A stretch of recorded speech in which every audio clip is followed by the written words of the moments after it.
Hey guys, tonight we begin with something darker than anything Hollywood has ever shown you. We're diving into the polar night, 3 months when the sun literally disappears and the human mind starts to break. Forget the long night from Game of Thrones. The truth, real Vikings faced 90 days of absolute darkness, and what they did to survive would make your worst nightmare look like a Disney movie. Because let me tell you, the cold isn't the only thing that will kill you. So before you get comfortable, take a moment to like the video and subscribe, but only if these whispered histories truly earn it. Every click keeps our lantern glowing, and your support genuinely fuels me to bring more drowsy tales. Now tell me what corner of the globe you're dozing in, and what hour the clock just sighed. It's always fascinating to see who's joining us from around the world. We're going to be together for quite a while tonight. This is a deep dive into psychological horror that makes modern seasonal depression look like a mild case of the blues.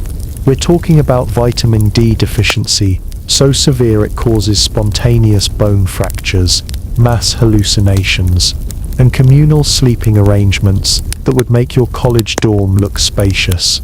Now dim the lights, maybe turn on a fan for that soft background hum, and let's ease into tonight's journey together. Welcome to Viking Scandinavia, circa 900 AD, where winter doesn't just bring snow and cold, it brings the polar night.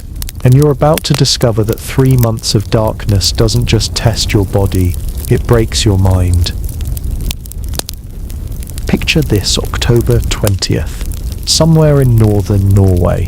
The sun sets for what you think is just another autumn evening. You wake up the next morning expecting dawn. It doesn't come. You wait, still nothing. The horizon stays black, because congratulations, you've just entered the polar night, and the sun won't rise again for 90 days. But here's the kicker. Vikings didn't have weather apps to warn them. Archaeological evidence from settlements like Borg in the Lofoten Islands shows they tracked this through careful observation of shadows and star positions. They knew it was coming, but that didn't make it any less terrifying when it actually arrived. And it gets worse. Modern research on circadian rhythm disruption shows that within just 72 hours of lost sunlight, your brain starts producing melatonin at completely wrong times. Your body temperature regulation fails. Your immune system crashes by 30%. The Vikings called this period skamdagal, the short days. But that's like calling a hurricane a bit windy. Evidence shows that during the first week of polar night, Viking settlements would see a dramatic spike in accidents, injuries, and what the sagas diplomatically call winter madness. Speaking of which, let's talk about what that darkness actually does to your brain. Because while you're sitting there worrying about vitamin D deficiency, your neurons are literally misfiring from light starvation. Modern studies of Inuit populations during polar night reveal that 25% experience clinical depression within the first month. But here's what's really terrifying. Archaeological analysis of Viking bone remains from northern settlements shows stress markers consistent with chronic cortisol elevation lasting months at a time. That's right, your stress hormones stay permanently elevated for 3 solid months. Your body thinks it's dying, because biochemically speaking it kind of is. And that's just week 1. We haven't even talked about the hallucinations yet. Plot twist, Nightens the Vikings actually developed a complex system for surviving this psychological warfare. But first you need to understand exactly what you're up against when the human brain loses its connection to natural light cycles. Fun fact, modern research shows that during polar night, the pineal gland, your brain's light processing center, essentially goes haywire. It starts producing melatonin in chaotic bursts, destroying your ability to tell when you should be awake or asleep. The result? Vikings would often stay awake for 30-40 hours straight, then crash for 15 hours, then wake up completely disoriented about what time of day or night it might be. Because in polar night, there is no day or night. There's only the endless crushing darkness. Oh, and here's something the sagas don't mention. That darkness isn't just psychological, it's physically painful. Complete light deprivation causes actual physical pain in your optic nerve. Your eyes start to ache constantly because they're straining to find light that simply doesn't exist. But the Vikings figured out something that modern science only recently confirmed. They discovered that artificial light sources, mides fires, oil lamps, even reflected firelight, could trick the brain just enough to prevent total circadian collapse. Archaeological evidence from sites like Jorvik shows elaborate indoor fire management systems designed not just for heat, but for light therapy. Medieval logic at its finest. And we're just getting started, because surviving the darkness means first understanding what it does to your body. And trust me, vitamin D deficiency is about to become the least of your worries. Remember that vitamin D you get from sunlight? The stuff that keeps your bones from snapping like twigs? Well, after 3 weeks of polar night, your body stops producing it entirely. Here's what happens next, and it's worse than you think. Modern medical research on seasonal vitamin D deficiency shows that after 30 days without sunlight, bone density drops by 2 to 3%. For Vikings hence, who needed strong bones for rowing, fighting, and basic survival, this was literally life or death. Archaeological analysis of Viking remains from northern settlements reveals something terrifying: stress fractures that occurred during winter months, not from battles or accidents, just from normal daily activities. Their bones became so brittle that carrying a water bucket could crack a rib, and it gets worse. Vitamin D deficiency doesn't just weaken bones, it destroys your immune system. Modern studies show that people experiencing severe vitamin D deficiency are 400% more likely to develop respiratory infections. For Vikings living in communal longhouses with poor ventilation, this meant that one person's cough could wipe out an entire settlement. But here's the kicker: they figured out how to fight back. Evidence from archaeological sites like Borg reveals that Vikings deliberately increased their consumption of fish liver oil during polar night.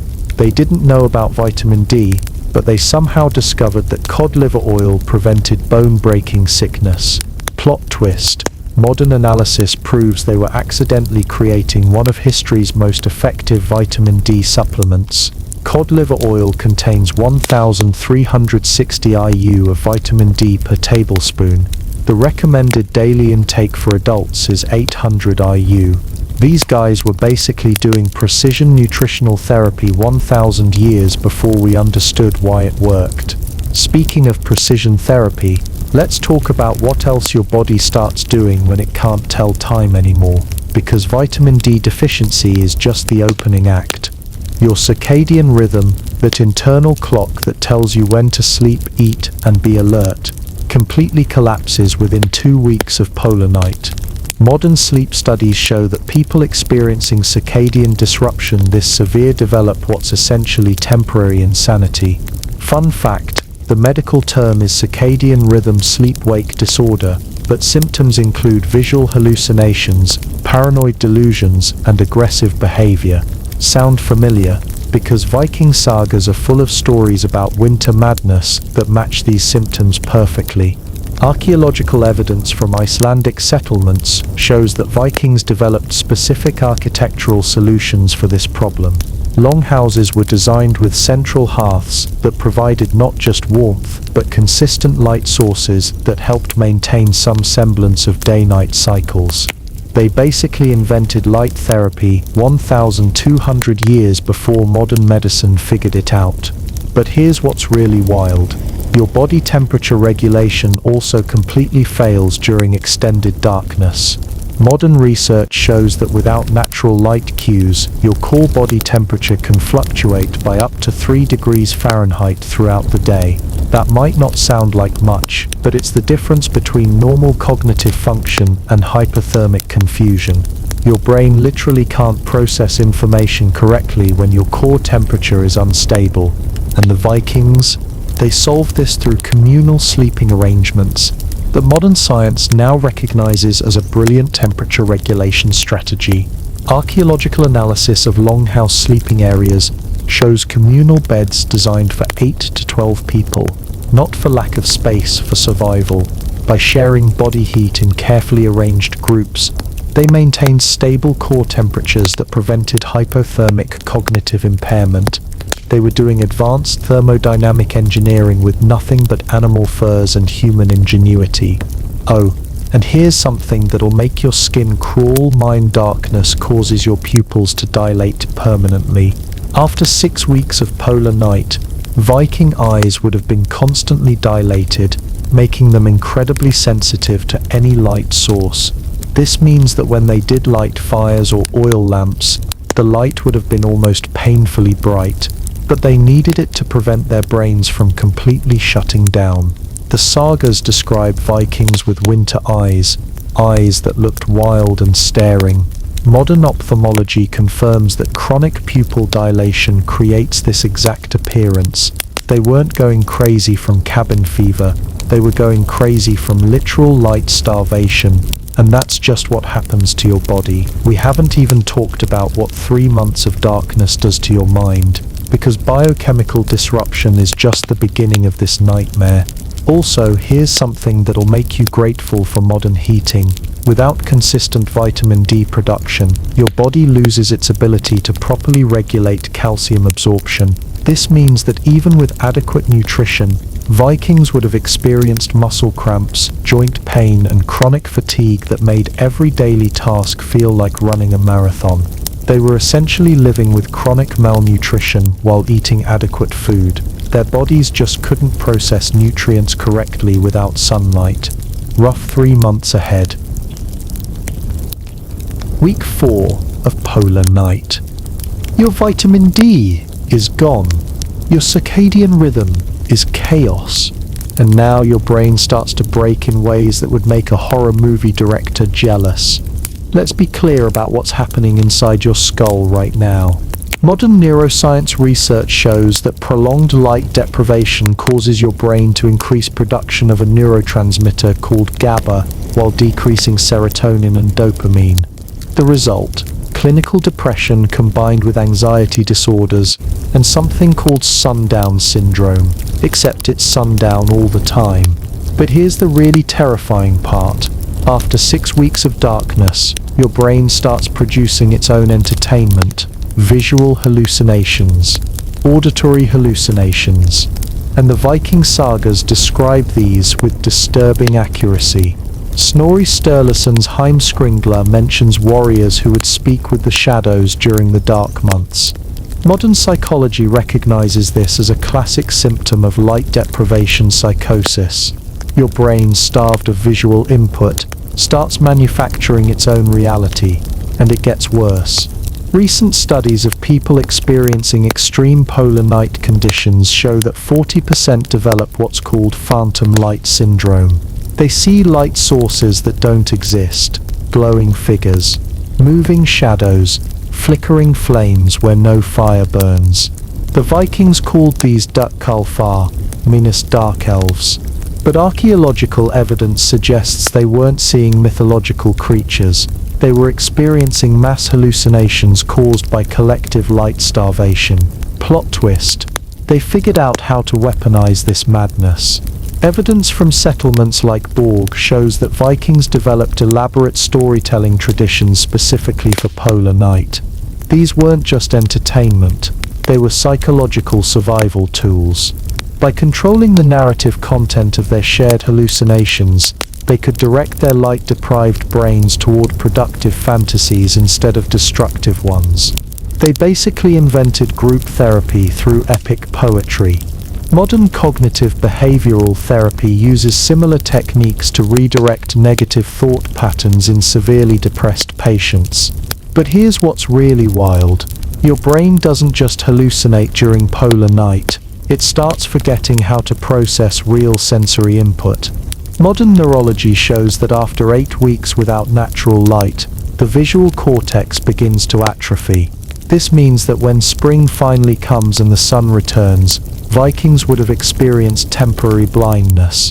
Their brains literally forgot how to interpret bright light. The sagas describe this as spring blindness, and archaeological evidence shows that Vikings would prepare for this by creating gradually brighter light sources as winter progressed. They were doing vision rehabilitation therapy without understanding why their eyes stopped working.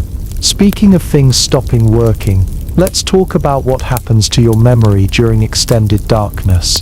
Because vitamin D deficiency doesn't just weaken bones, it impairs hippocampal function, the part of your brain that forms new memories.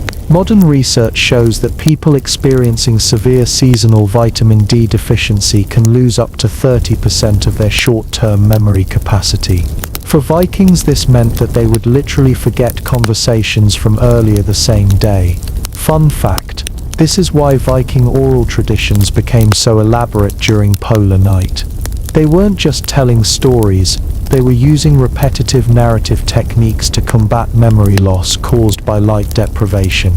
The formula of repeated phrases, alliterative verse and communal recitation that characterizes Viking poetry. That's not an artistic choice, that's medical intervention disguised as entertainment. And here's something that'll make your skin crawl: prolonged darkness causes your brain to lose track of your own body boundaries. Modern psychology calls this depersonalization disorder, but Vikings experienced it as feeling like they were floating outside their own bodies. The sagas describe warriors who felt like they were watching themselves from above during the dark months. This isn't poetic language, it's an accurate description of dissociative episodes caused by severe light deprivation. Your brain literally starts to question whether you exist. But the Vikings developed countermeasures that modern psychology now recognizes as brilliant intervention techniques. Archaeological evidence shows they created physical anchor activities: carving, metalwork, and textile production that required precise hand-eye coordination. By forcing their dissociating brains to focus on detailed physical tasks, they prevented complete detachment from reality. They were doing occupational therapy with nothing but knives and wool. Oh, and here's something that modern sleep research only recently discovered: during polar night, your brain stops producing natural sleep chemicals in normal patterns. Instead of sleeping for 7 hours, 8 hours continuously, Vikings would have experienced fragmented sleep cycles lasting 2-3 hours at a time. This means they were essentially living in a state of chronic sleep deprivation while technically getting adequate rest. Their brains never fully entered REM sleep, which explains the vivid hallucinations and memory problems. The archaeological evidence shows that Viking longhouses were designed with multiple sleeping areas to accommodate these chaotic sleep patterns. People would move between sleeping spaces throughout the night as their disrupted circadian rhythms demanded. They were doing polyphasic sleep management 1,000 years before we understood why normal sleep cycles fail during polar night. And that's just the beginning of psychological warfare. Because we haven't talked about what happens when an entire community starts hallucinating at the same time. That's when individual madness becomes a collective nightmare. It must be nice having electric lights and vitamin D supplements. Here's what happens when 30 to 50 Vikings, all experiencing light deprivation psychosis, are trapped together in a longhouse for 3 months. Mass hysteria becomes a survival skill. Modern psychology recognizes something called folie à plusieurs, shared psychotic disorder, where multiple people develop the same delusions. But recent research on isolated communities during extreme conditions shows this isn't always pathological. Sometimes shared hallucinations become adaptive group behavior, and the Vikings, they turned collective madness into social technology. Archaeological evidence from sites like Jorvik reveals that Viking longhouses were acoustically designed to amplify storytelling voices while dampening individual conversations. This wasn't for privacy, it was for psychological control. By making communal narratives louder than private thoughts, they could override individual hallucinations with group-managed fantasies. They basically invented crowdsourced reality management. But here's the kicker. Modern neuroscience shows that when people share the same hallucinatory experiences, their brains synchronize neural activity patterns. The Vikings weren't just telling stories together, they were literally linking their light-starved brains into a collective processing network. Evidence from Icelandic sagas describes specific winter-speaking rituals where the entire settlement would recite stories in unison. These weren't religious ceremonies, they were group therapy sessions designed to prevent individual psychological collapse. And it gets worse. When everyone's circadian rhythm is destroyed simultaneously, normal social hierarchies break down. Modern research on isolated groups experiencing collective sleep deprivation shows that leadership structures become chaotic and decision-making becomes impaired. Viking archaeological evidence reveals something fascinating. Winter artifacts show completely different craftsmanship patterns than summer goods. Winter metalwork is cruder, less precise, and often shows signs of multiple makers working on the same piece. This suggests that during polar night, Vikings abandoned individual specialization in favor of collective production, not because they chose to, but because their light-starved brains couldn't maintain the cognitive focus required for skilled individual work. They were essentially operating as a hive mind because individual minds stopped working properly. Plot twist: this collective cognitive impairment made them more effective at certain survival tasks. Modern psychology shows that groups experiencing shared mild cognitive impairment often make better risk assessment decisions than individuals operating at peak mental capacity. When everyone's brain is slightly broken, nobody makes the overconfident mistakes that get people killed. But here's what's really terrifying. Prolonged group isolation during darkness causes something called group psychosis amplification. Individual hallucinations become shared reality, and shared reality becomes more vivid than actual sensory input. The sagas describe Viking settlements where everyone could see the same winter spirits moving through the longhouse. Modern psychology recognizes this as collective hallucination reinforcement. When multiple people describe seeing the same thing, everyone's brain becomes more convinced that it's real. They were living in a shared dream world because reality became too painful to process. And speaking of shared pain, let's talk about what happens to human empathy during extreme light deprivation. Modern research shows that vitamin D deficiency impairs the brain regions responsible for emotional recognition and social bonding. This means that during polar night, Vikings would have gradually lost their ability to read each other's emotions accurately. Facial expressions would have become harder to interpret. Social cues would have become confusing. Archaeological evidence suggests they developed compensatory behaviors, elaborate verbal rituals, formalized interaction patterns and physical contact protocols that replaced failing emotional intuition with structured social technology. They invented behavioral algorithms to replace broken empathy systems. Fun fact: the Viking practice of winter gifts, exchanging small crafted items throughout the dark months, wasn't generosity, it was a neurological intervention. Physical gift-giving triggers oxytocin production, which partially compensates for the social bonding chemicals that vitamin D deficiency destroys. They were doing biochemical therapy with carved bone trinkets and metal jewelry. But here's what modern sociology only recently discovered: when groups experience collective cognitive impairment, they often develop enhanced pattern recognition abilities. Brains that can't process complex individual thoughts become better at noticing subtle environmental changes that might indicate danger. Viking archaeological evidence shows that winter settlements had incredibly sophisticated early warning systems, arrangements of objects, sounds and visual markers that could alert the community to problems before anyone consciously recognized threats. Their broken individual brains created a collective surveillance network more effective than healthy individual awareness. Oh, and here's something that'll make you appreciate modern mental health care during polar night: the line between dreams and reality becomes completely blurred. Modern sleep research shows that light-deprived brains often can't distinguish between memories of dreams and memories of actual events. This means Vikings would wake up uncertain whether conversations from the night before had actually happened or were just vivid dreams.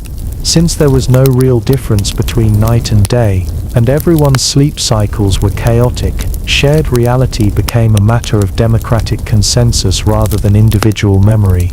If 3 people remembered something happening, It probably happened. If only one person remembered it, it was probably a dream. They were doing collective fact-checking because individual memory became unreliable, and that's just social psychology. We haven't talked about what happens when people who can't trust their own memories have to make life or death decisions about food rationing and resource management.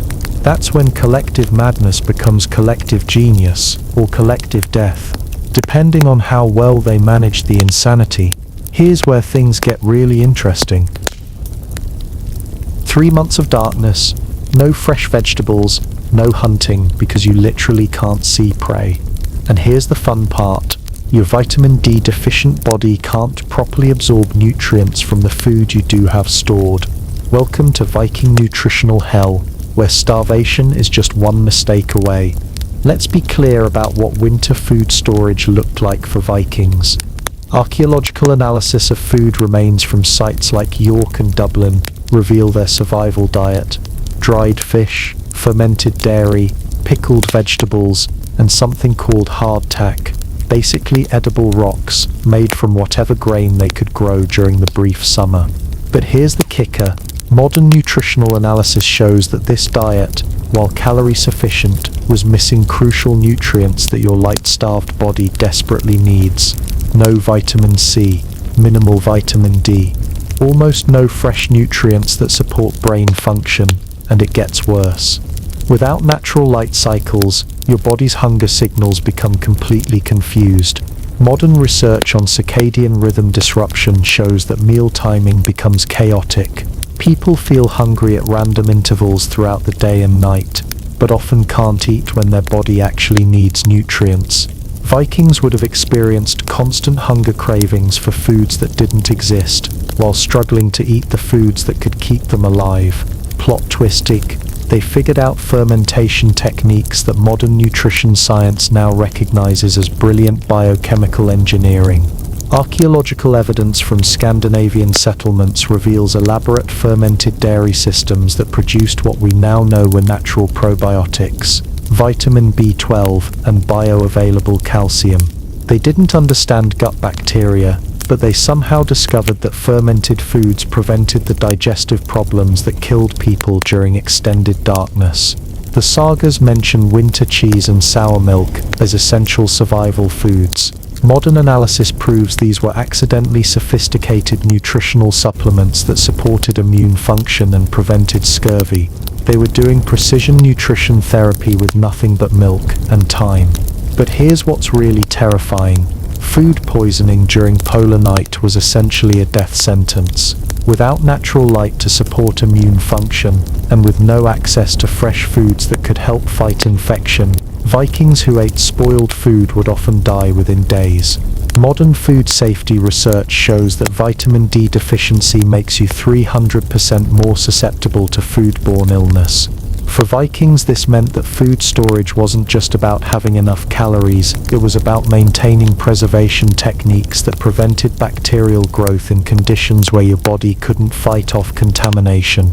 Archaeological evidence shows they developed temperature-controlled storage systems using underground pits, controlled fermentation chambers, and smoking techniques that created environments hostile to dangerous bacteria while preserving nutritional value. They were doing food science at a level that modern survivalists can barely match. And speaking of things modern people can barely match, let's talk about alcohol. Because beer wasn't just recreation for Vikings during polar night, it was medical intervention. Modern research shows that mild alcohol consumption increases vitamin D absorption and helps regulate disrupted circadian rhythms. The Vikings figured this out through trial and error, developing brewing techniques specifically designed for winter survival. Archaeological analysis of brewing equipment from northern settlements shows that Viking winter ale had lower alcohol content than summer beer, but was fortified with herbs that modern pharmacy recognizes as natural antidepressants and immune system supporters. They were making prescription medicine disguised as social drinking. Fun fact, the Viking practice of communal drinking during dark months wasn't just cultural bonding, it was group therapy. Modern psychology shows that synchronized group activities like shared meals and communal drinking help maintain social cohesion when individual psychological function is impaired. When everyone's brain is broken, drinking together keeps the group functional. But here's what's really wild. Vikings discovered that certain foods could trigger artificial light sensitivity that helped maintain some circadian rhythm function. Foods high in tyrosine and tryptophan found in aged cheese and fermented fish can influence melatonin production patterns. They didn't know about neurotransmitters, but they somehow figured out that eating specific fermented foods at specific times could trick their light-starved brains into maintaining semi-normal sleep cycles. Peak medieval biohacking. Oh, and here's something that'll make your next grocery store visit feel like a miracle. Vikings had to make all their food decisions for polar night survival back in September, before the sun disappeared. One miscalculation in preservation techniques or quantity estimates, and the entire settlement would face starvation. Modern food preservation research shows that maintaining nutritional value in stored foods for 3+ months without refrigeration requires techniques that are incredibly difficult, even with modern knowledge. These guys were doing advanced biochemical engineering with salt, smoke, and fermentation, and they had to get it perfect every time, because mistakes meant death. Archaeological evidence from failed settlements high in sites where entire communities died during winter shows that food poisoning and malnutrition were the primary causes of settlement collapse. Not warfare, not accidents. Bad food storage decisions made months earlier. They were living with the consequences of September decisions throughout the darkest months of the year. And that's just the nutritional challenge. We haven't talked about what happens when hungry, hallucinating, vitamin D deficient Vikings have to make decisions about rationing limited food supplies among people whose memory and judgment are impaired by light deprivation. That's when food storage becomes social survival. And social survival becomes a matter of managing collective insanity while preventing individual starvation. Here's where things get really complicated. Fire isn't just warmth during polar night. It's sanity. It's medicine. It's the only thing standing between functional human beings and complete psychological collapse. And the Vikings turned fire management into an art form that modern survivalists study to this day. Let's talk about what fire really means when you haven't seen natural light for 8 weeks. Modern research on light therapy shows that even firelight provides enough photons to partially regulate melatonin production and maintain some circadian rhythm function. But here's the catch. Maintaining fires 24/7 for 3 months requires fuel consumption that could easily exhaust your entire winter wood supply in 6 weeks. Vikings had to balance psychological survival against hypothermic death. Archaeological evidence from sites like Borg reveals sophisticated fire management systems that modern engineers recognize as brilliant resource optimization. Multiple hearths with different fuel sources, heat distribution channels carved into stone floors, and reflective surfaces that maximized light output while minimizing fuel consumption. They were doing thermodynamic engineering with rocks and animal fat. But here's what's really wild. Vikings discovered that different types of firelight affect brain chemistry differently. Modern phototherapy research shows that yellow-orange light from wood fires provides different neurological benefits than white light from burning animal fat. Archaeological analysis of Viking fire remains shows deliberate fuel mixing patterns: hardwood for sustained heat, resinous wood for bright light, animal fat for intense illumination during specific activities. They weren't just burning whatever was available, they were doing precision light therapy. They figured out that pine resin produces light wavelengths that help prevent seasonal depression, while birch bark creates flickering patterns that help maintain visual cortex function during extended darkness. And it gets worse. Fire maintenance during polar night became a matter of life or death social organization. Modern research on isolated groups shows that when survival depends on continuous group effort, leadership structures become incredibly rigid and punishment for mistakes becomes severe. Viking archaeological evidence reveals elaborate fire-tending hierarchies with specific roles, schedules, and consequences for failure. This wasn't just practical organization it was social technology designed to maintain group cohesion when everyone's individual judgment was impaired. Plot twist. The weaponized fire obsession as psychological anchor therapy. Evidence from Icelandic sagas describes specific fire-watching meditation practices where individuals would stare into flames for extended periods while reciting memorized stories. Modern psychology recognizes this as a form of exposure therapy that helps prevent light deprivation hallucinations.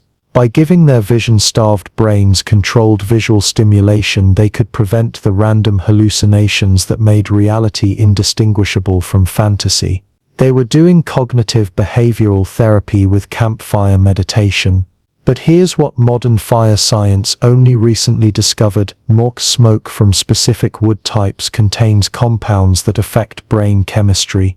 When Vikings burned juniper and birch together, they were accidentally creating aromatherapy that helped combat seasonal depression.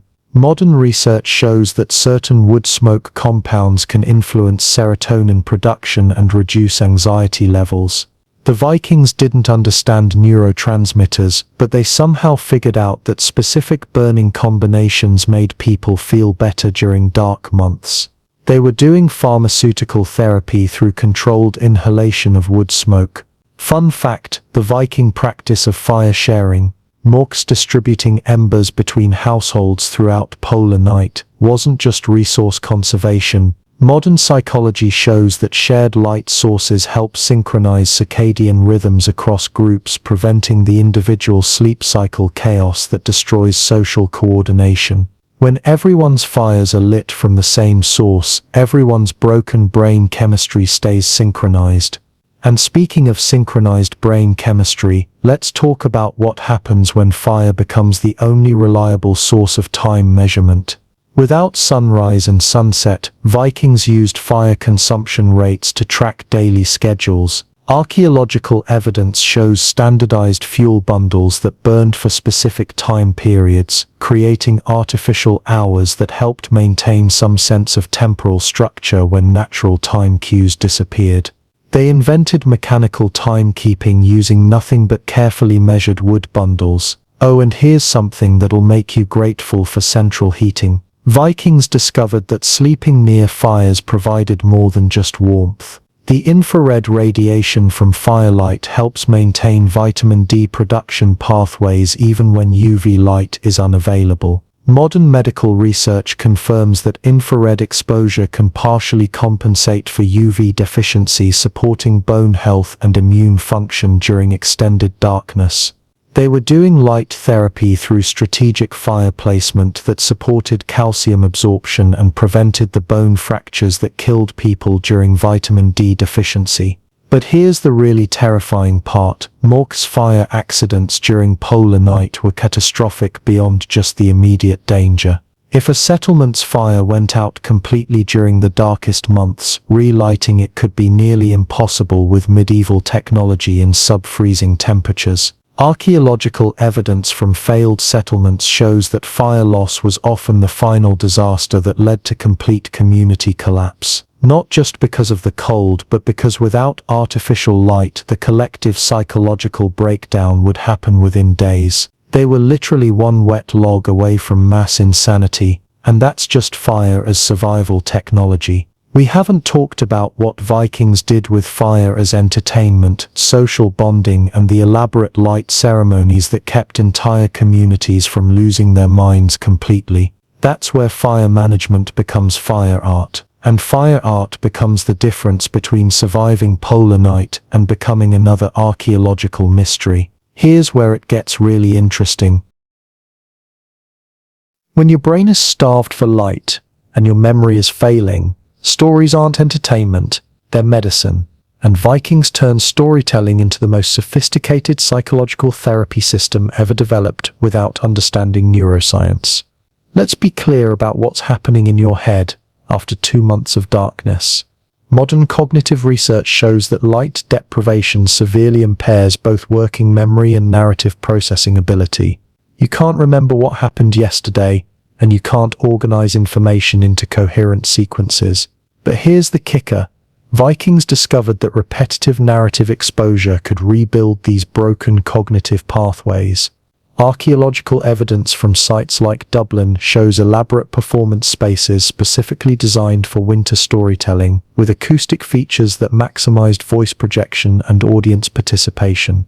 They were doing group cognitive rehabilitation therapy disguised as entertainment, and it gets worse. Without natural light cycles, individual identity starts to dissolve. Modern psychology recognizes this as ego boundary disruption. You literally lose track of where your thoughts end and other people begin. Viking sagas describe this as winter madness, where people would forget their own names, confuse their personal histories with stories they'd heard, and sometimes believe they were legendary figures from tales told months earlier. But the Vikings figured out how to weaponize this identity confusion as a survival strategy. Plot twist, Vikings, they developed storytelling techniques that deliberately blurred the line between individual identity and communal narrative. By making everyone partly responsible for maintaining epic stories, they created shared identity structures that prevented complete individual psychological collapse. Evidence from Icelandic sagas shows specific narrative formulas where listeners were required to contribute details, corrections, and variations to ongoing stories. This wasn't audience participation, it was distributed memory management. When individual brains can't maintain coherent memories, collective storytelling creates external memory storage that everyone can access. They invented crowdsourced consciousness 1,000 years before we understood why individual consciousness fails during extreme conditions. But here's what modern narrative therapy only recently discovered: Vikings' repetitive story exposure can actually rewire damaged neural pathways. When Vikings spent hours every day listening to formulaic epic poetry, they were accidentally doing neuroplasticity rehabilitation. The alliterative verse patterns, repeated character descriptions, and formulaic plot structures that characterize Viking poetry, that's not artistic tradition. It's medical intervention designed to rebuild cognitive function impaired by light deprivation. Modern speech therapy uses identical techniques to help patients recover language abilities after brain injury. And speaking of brain injury recovery, let's talk about what Viking storytelling did to combat the memory problems caused by vitamin D deficiency. Modern research shows that severe vitamin D deficiency impairs hippocampal function, the brain region responsible for forming new memories. Vikings couldn't remember conversations from earlier the same day, but they could remember epic poems they'd heard dozens of times. Archaeological evidence shows they developed specific mnemonic techniques that encoded practical survival information into memorable story formulas. How to recognize food poisoning symptoms, there's a formula for that. How to identify when someone's hallucinations are becoming dangerous. That's encoded in the story of Odin's ravens. They were hiding medical knowledge inside epic poetry because broken brains could remember stories even when they couldn't remember facts. Fun fact, the Viking practice of winter speaking involved specific individuals memorizing different parts of the same story, then reciting them in sequence throughout the night. Modern neuroscience shows this technique helps maintain neural pathway connectivity in brains experiencing severe light deprivation. When individual memory fails, distributed narrative processing keeps essential information accessible to the group. But here's what's really wild. Vikings discovered that different story types affect brain chemistry differently. Archaeological analysis of performance spaces shows that certain areas were designed for specific narrative categories: heroic sagas, comic tales, historical recitations, and prophetic stories. Modern psychology confirms that different narrative structures trigger different neurotransmitter responses. Heroic stories increase dopamine production. Comic tales stimulate serotonin. Historical recitations help maintain temporal orientation. They were doing targeted pharmaceutical therapy through strategic story selection. Oh, and here's something that'll make your next Netflix binge feel inadequate. Viking storytelling sessions during polar night would last 8 to 12 hours continuously. Not because they had nothing else to do, but because sustained narrative exposure was the only thing that prevented complete cognitive breakdown. Modern attention research shows that brains experiencing severe circadian disruption can only maintain focus through external narrative structure. Without stories providing cognitive framework, light-deprived minds dissolve into chaotic thought fragments. Vikings would literally lose their minds without constant storytelling to hold their thoughts together. And that's just the individual psychology. We haven't talked about what storytelling did to manage group dynamics when everyone's empathy systems were failing and social hierarchies were collapsing. That's where narrative medicine becomes social technology. And social technology becomes the difference between functional communities and mass hysteria. Here's where the real genius shows up. When everyone's brain is broken, normal human relationships become impossible, so Vikings invented artificial social systems that could function even when individual psychology failed completely. And what they created makes modern group therapy look primitive. Let's talk about what happens to human empathy during extreme vitamin D deficiency. Modern neuroscience shows that low vitamin D levels impair the mirror neuron systems that allow you to understand other people's emotions and intentions.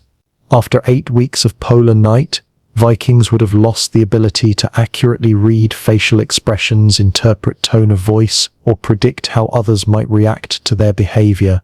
Everyone became socially blind, trying to navigate complex group dynamics without the neurological tools that make human cooperation possible. But here's the kicker. They developed elaborate behavioral protocols that replaced failing intuition with structured social algorithms. Archaeological evidence from settlements like Jorvik reveals highly formalized interaction patterns, specific phrases for different types of requests, ritualized physical gestures that conveyed emotional states, and complex gift exchange systems that maintained social bonds when natural empathy failed. They programmed artificial empathy into their social behavior because their brains couldn't generate the real thing. And it gets worse. When individual memory is impaired and emotional recognition is broken, group decision-making becomes nearly impossible. Modern research on cognitively impaired groups shows that without clear authority structures, communities devolve into chaos within days. Viking archaeological evidence shows they developed incredibly sophisticated leadership rotation systems specifically for polar night survival. Different individuals held authority over different aspects of community life, with clearly defined protocols for transferring power when leaders became too psychologically impaired to function. They were doing distributed governance because individual cognitive capacity became unreliable. Plot twist: this social technology made them more effective at certain survival tasks than healthy communities. Modern organizational psychology shows that groups with clear protocols and distributed authority often make better crisis decisions than groups relying on individual leadership and intuitive communication. When everyone's brain is slightly broken, nobody makes overconfident mistakes that get people killed. And artificial social systems prevent the personality conflicts that destroy communities under stress. But here's what's really fascinating. Vikings developed specific conflict resolution techniques designed for people who couldn't accurately interpret each other's emotional states. Evidence from Icelandic legal codes shows elaborate dispute resolution procedures that relied on external arbitration rather than personal communication. When someone felt wronged, they couldn't just talk it out because neither party could trust their emotional interpretation of the conversation. Instead, they used formalized testimony procedures where neutral parties would interpret and translate between disputants who were essentially emotionally blind to each other. They invented legal mediation systems because direct human communication became impossible during extreme light deprivation. And speaking of impossible communication, let's talk about what happened to romantic relationships during polar night. Modern research shows that vitamin D deficiency severely impairs the production of oxytocin minus the bonding hormone that maintains pair bonds and sexual attraction. Vikings would have experienced what modern psychology calls relationship dissolution disorder. Existing romantic partnerships would have felt emotionally flat and unimportant, while the ability to form new romantic connections would have been nearly impossible. Archaeological evidence suggests they developed specific partnership maintenance rituals, formalized gift exchanges, structured physical contact schedules, and elaborate verbal affirmation protocols that replaced failing chemical bonding with behavioral bonding systems. They were doing relationship therapy through artificial intimacy protocols because their brains couldn't generate natural romantic attachment. Fun fact: the Viking practice of winter marriages, temporary partnerships formed specifically for polar night survival, wasn't about sexual morality. Modern psychology shows that structured partnership roles help maintain individual identity when ego boundaries become disrupted during extreme conditions. When you can't tell where your thoughts end and other people begin, having one specific person whose thoughts you're officially allowed to share helps prevent complete identity dissolution. Oh, and here's something that modern social psychology only recently discovered: when groups experience collective cognitive impairment, they often develop enhanced collective intelligence for specific survival tasks. Individual brains that can't process complex information effectively can still contribute specialized knowledge to group problem-solving networks. Vikings developed community decision-making systems that aggregated impaired individual judgment into surprisingly effective collective wisdom. Archaeological evidence shows elaborate consensus-building procedures where multiple people with different types of cognitive impairment would contribute different aspects of complex decisions. The person with the best remaining memory would provide historical context. The person with the clearest remaining logical reasoning would analyze cause and effect. The person with the most intact emotional intuition would assess social consequences. They were doing distributed computing with human brains because individual cognitive capacity became insufficient for complex problem solving. But here's the really terrifying part.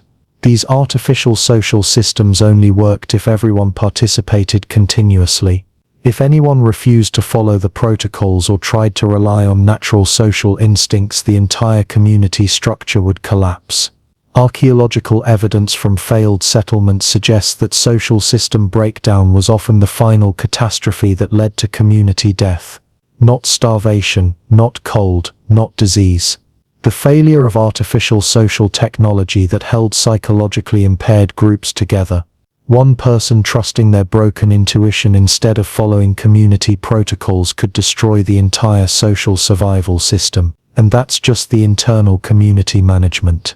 We haven't talked about what happened when multiple settlements had to interact during polar night, or how they maintained trade relationships when no one could accurately assess trustworthiness or negotiate complex agreements. That's where social survival becomes economic survival.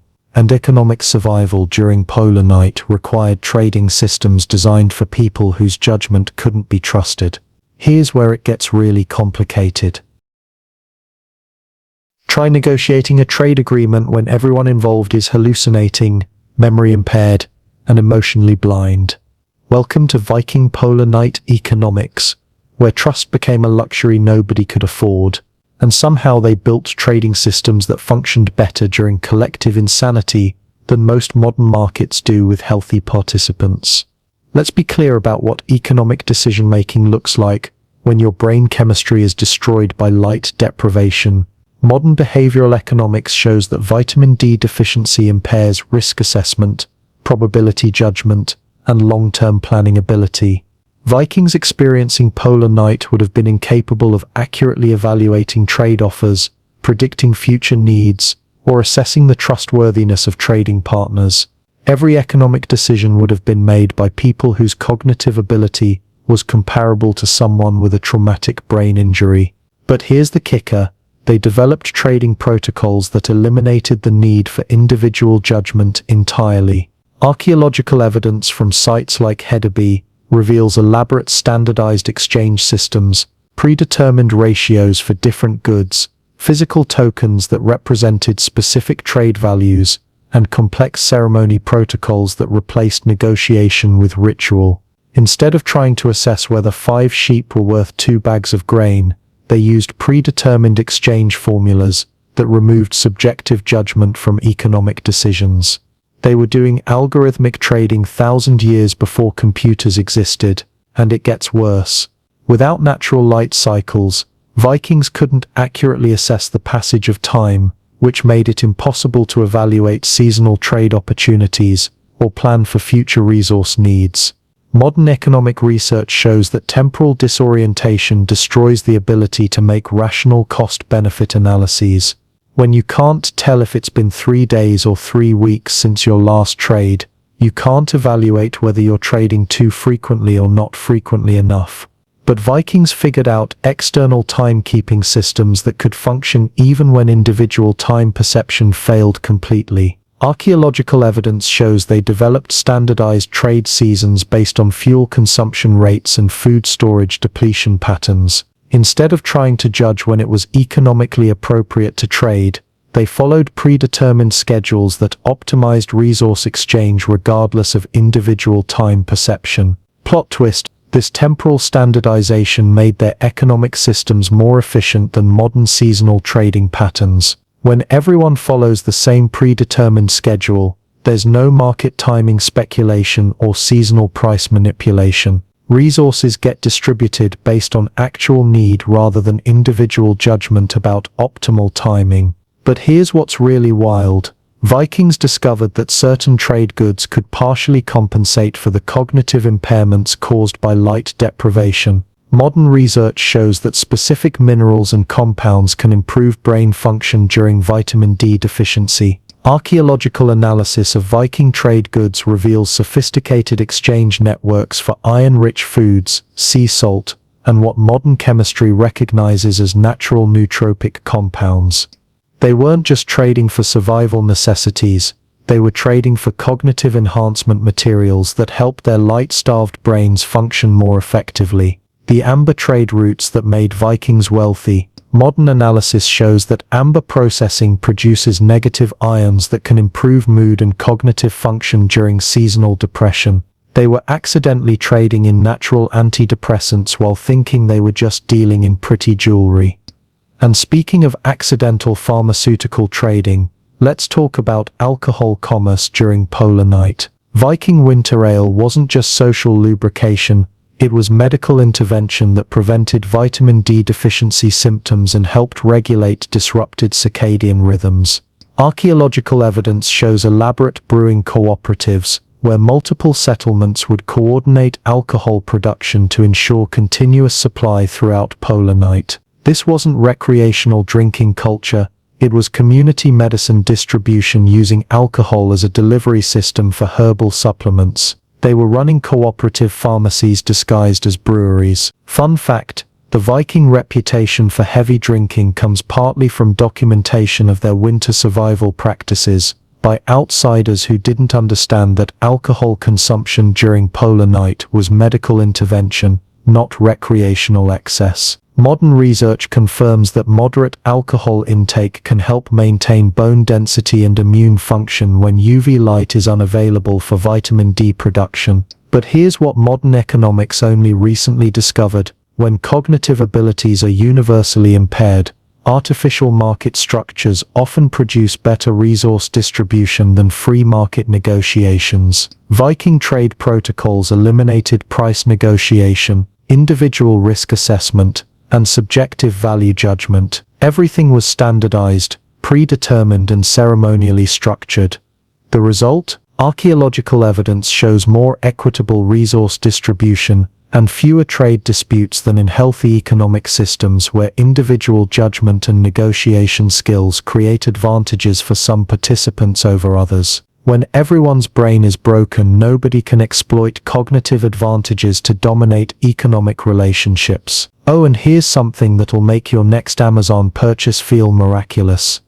Vikings developed quality control systems that could function when the people evaluating goods couldn't trust their own sensory perception. Evidence from trading centers shows elaborate inspection protocols where multiple people with different types of sensory impairment would collaborate to assess trade goods. Someone with better remaining vision would check appearance. Someone with a better remaining sense of smell would assess freshness. Someone with better remaining tactile sensitivity would evaluate texture. They were doing distributed quality control because individual sensory judgment became unreliable during extreme light deprivation. And that's just internal trade management. We haven't talked about what happened when Vikings had to maintain trading relationships with communities that weren't experiencing polar night, people whose brains were functioning normally, while Vikings were operating with severe cognitive impairment. That's where economic survival became diplomatic survival. And diplomatic survival meant convincing healthy people to trade fairly with communities that were essentially temporarily disabled. But the Vikings figured out something that transformed their economic disadvantage into spiritual advantage. They discovered that the artificial light they desperately needed for trade negotiations could become the foundation for the most sophisticated ceremonial systems ever developed. Here's where economics becomes religion. When artificial light becomes more precious than gold, and when that light is the only thing preventing mass psychological collapse, Vikings turned illumination into religion, and what they created was the most sophisticated light therapy system ever developed. Modern phototherapy research is only now beginning to understand what Vikings figured out through desperate experimentation 1,000 years ago. Let's talk about what happens to human spirituality when your brain is starved for light. Modern neuroscience shows that the same brain regions responsible for processing visual information also regulate religious and transcendent experiences. During polar night, when visual processing systems are severely impaired, Vikings would have experienced what modern psychology calls spiritual seeking intensification, a desperate neurological drive to find meaning and transcendence when normal cognitive processes fail. But instead of descending into chaotic mysticism, they developed highly structured ceremonial systems that used controlled light exposure as precision psychological intervention. Archaeological evidence from sites like Uppsala reveals elaborate indoor ceremonial spaces with sophisticated light manipulation technology, polished metal reflectors, crystalline light focusers, and carefully positioned fire altars that could create controlled illumination patterns. They weren't just holding religious ceremonies, they were conducting group light therapy sessions disguised as spiritual practices. And it gets worse. Without natural light cycles, the human brain loses its ability to distinguish between internal spiritual experiences and external reality. Modern research shows that severe light deprivation causes the temporal lobe activity associated with religious visions and mystical experiences. Vikings would have been experiencing mass hallucinations that felt more real than actual sensory input. But instead of letting this dissolve into chaos, they developed ceremonial frameworks that channeled collective hallucinations into shared spiritual narratives. Plot twist they turned mass psychosis into functional religion. Evidence from saga descriptions of winter ceremonies shows specific ritual protocols designed to synchronize group hallucinations around predetermined spiritual themes. By controlling the narrative content of their light deprivation visions, they could create shared religious experiences that strengthened community bonds instead of destroying individual sanity. Modern psychology recognizes this as the most sophisticated form of group cognitive behavioral therapy ever developed without understanding neuroscience. But here's what's really wild. Vikings discovered that different types of artificial light could trigger specific spiritual experiences that provided different psychological benefits. Archaeological analysis of ceremonial equipment shows deliberate use of different light sources for different ritual purposes: flickering firelight for trance induction, steady oil lamp illumination for group meditation, and reflected sunlight from polished metals for what modern therapy calls artificial dawn simulation. They were doing targeted phototherapy protocols that modern hospitals are only now beginning to use for seasonal affective disorder treatment. The winter solstice ceremonies that anthropologists thought were agricultural rituals. Modern light therapy research shows they were actually precisely timed interventions designed to prevent the complete circadian rhythm collapse that kills people during the deepest darkness. They were doing medical intervention disguised as religious celebration. And speaking of medical intervention, let's talk about what Viking light ceremonies did to combat the social isolation that becomes deadly during polar night. Modern psychology shows that light-deprived individuals tend to withdraw from social interaction, creating a feedback loop that accelerates psychological deterioration. But Viking ceremonial systems made light exposure contingent on group participation.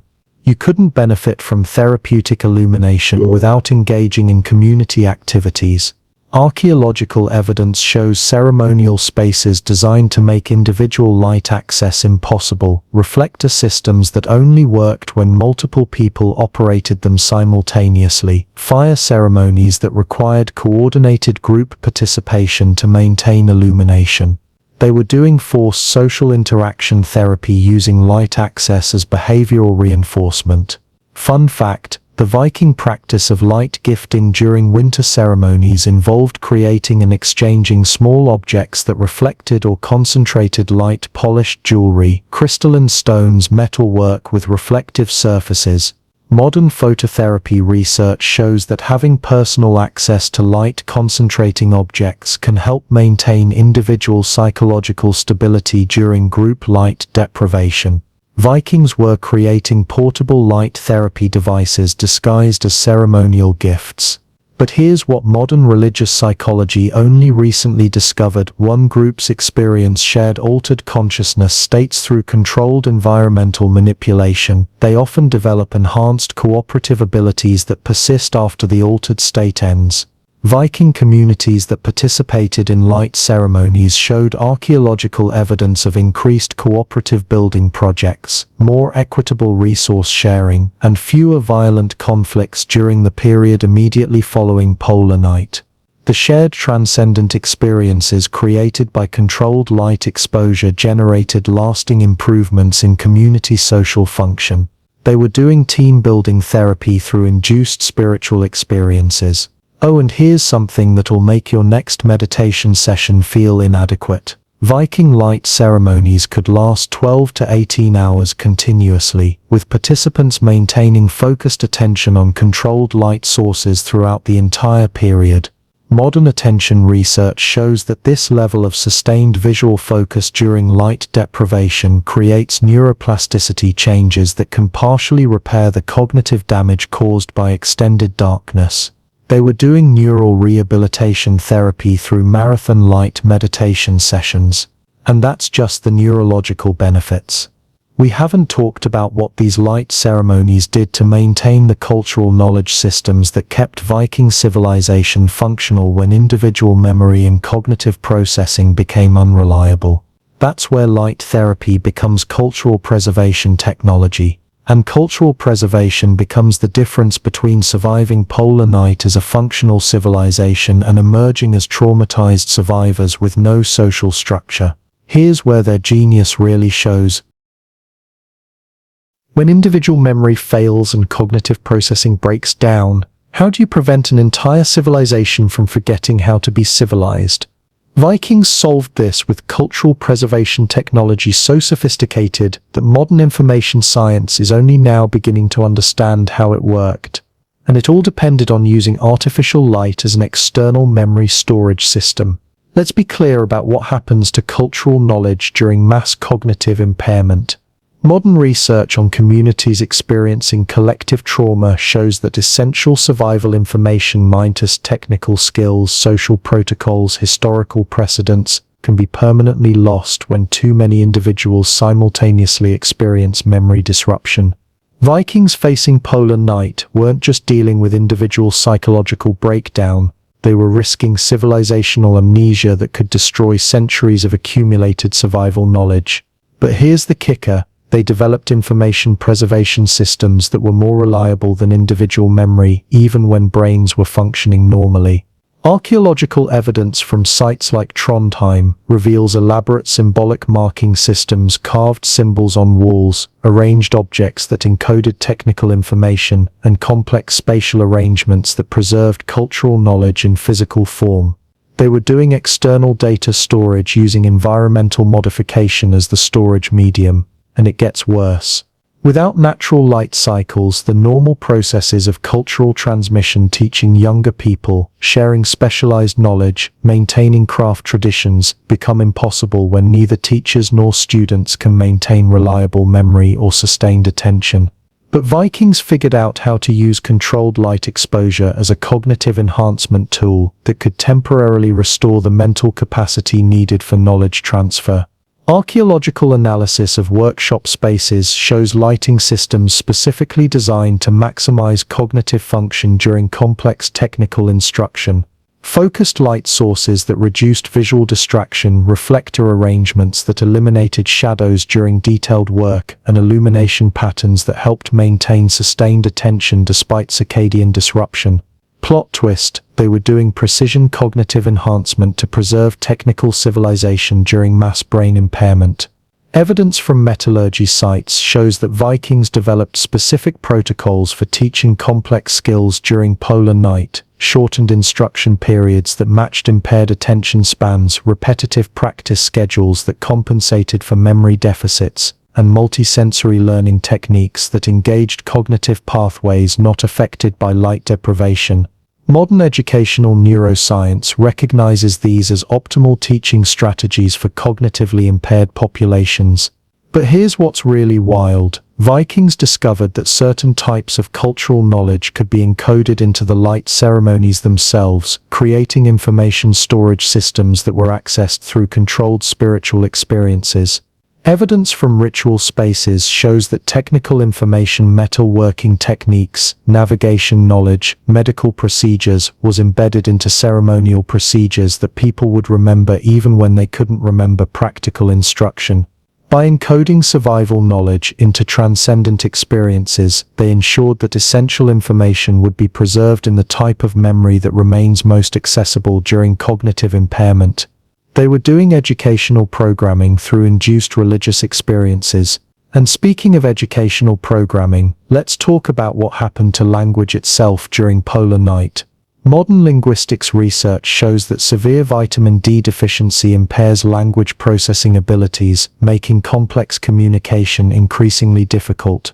Vikings would have gradually lost the ability to understand sophisticated vocabulary, follow complex grammatical structures, or express nuanced ideas.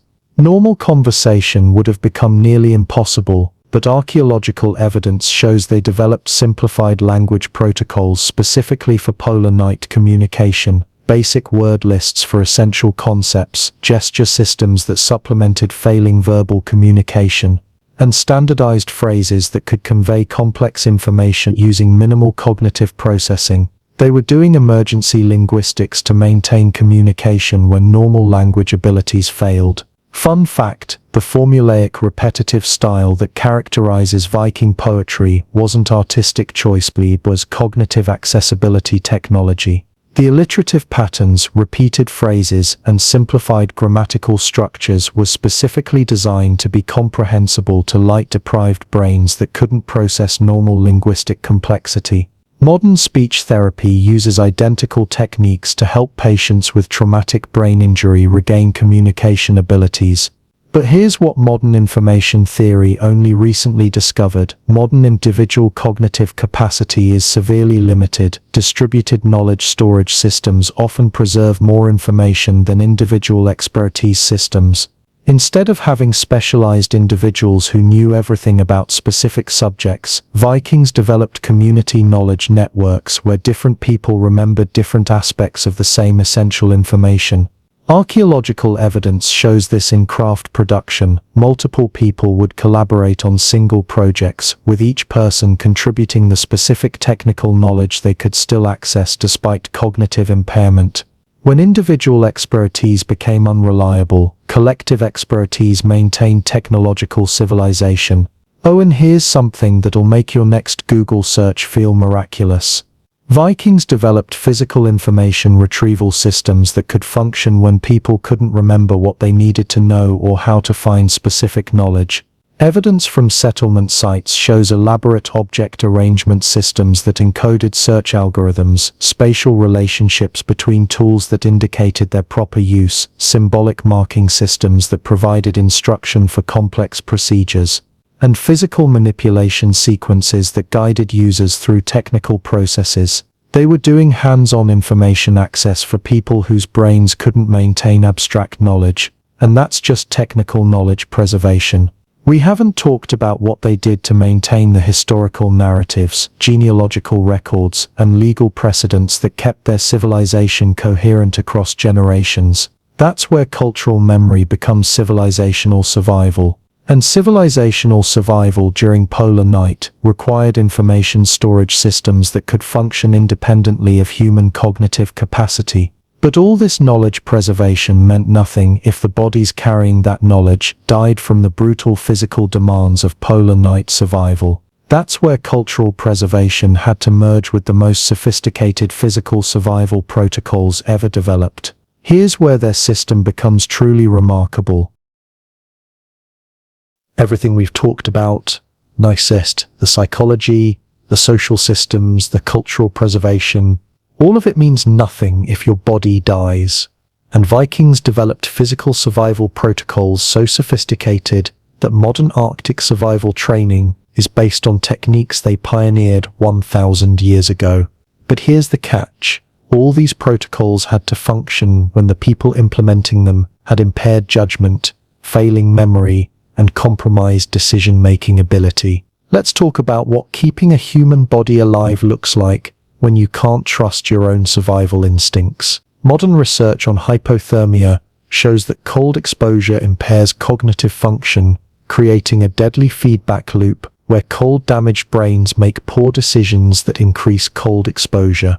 Vikings experiencing polar night would have been dealing with chronic mild hypothermia that gradually destroyed their ability to recognize and respond to life-threatening situations. But here's the kicker. They developed automated survival systems that could maintain human life even when the humans involved were too cognitively impaired to make good survival decisions. Archaeological evidence from sites like Jorvik reveals elaborate environmental control systems, heat distribution networks that maintained safe temperatures regardless of fire management decisions, food storage protocols that prevented spoilage even when people forgot proper preservation procedures, and clothing systems that provided effective insulation even when worn improperly.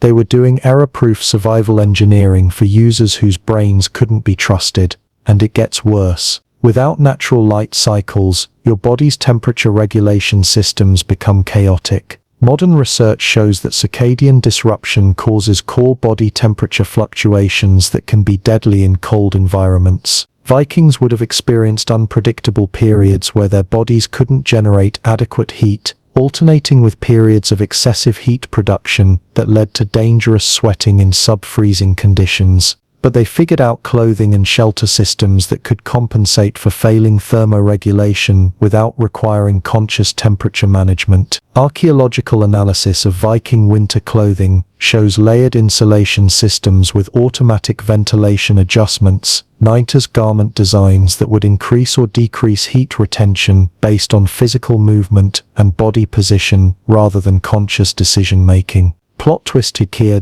They were doing passive thermal management technology that modern outdoor gear manufacturers are only now beginning to replicate. Evidence from settlement excavations shows shelter designs with automatic heat recovery systems, architectural features that captured and redistributed body heat, moisture management systems that prevented deadly condensation buildup, and air circulation patterns that maintained breathable atmosphere without conscious ventilation management. They built houses that could keep people alive even when the occupants were too impaired to maintain proper living conditions. But here's what's really wild.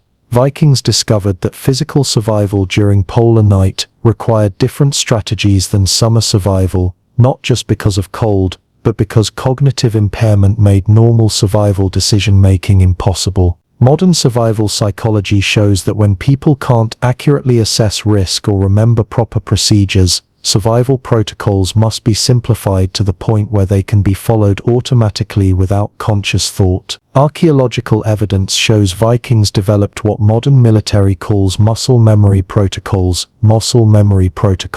mind to survival behaviors that could be performed correctly even when conscious decision-making was severely impaired.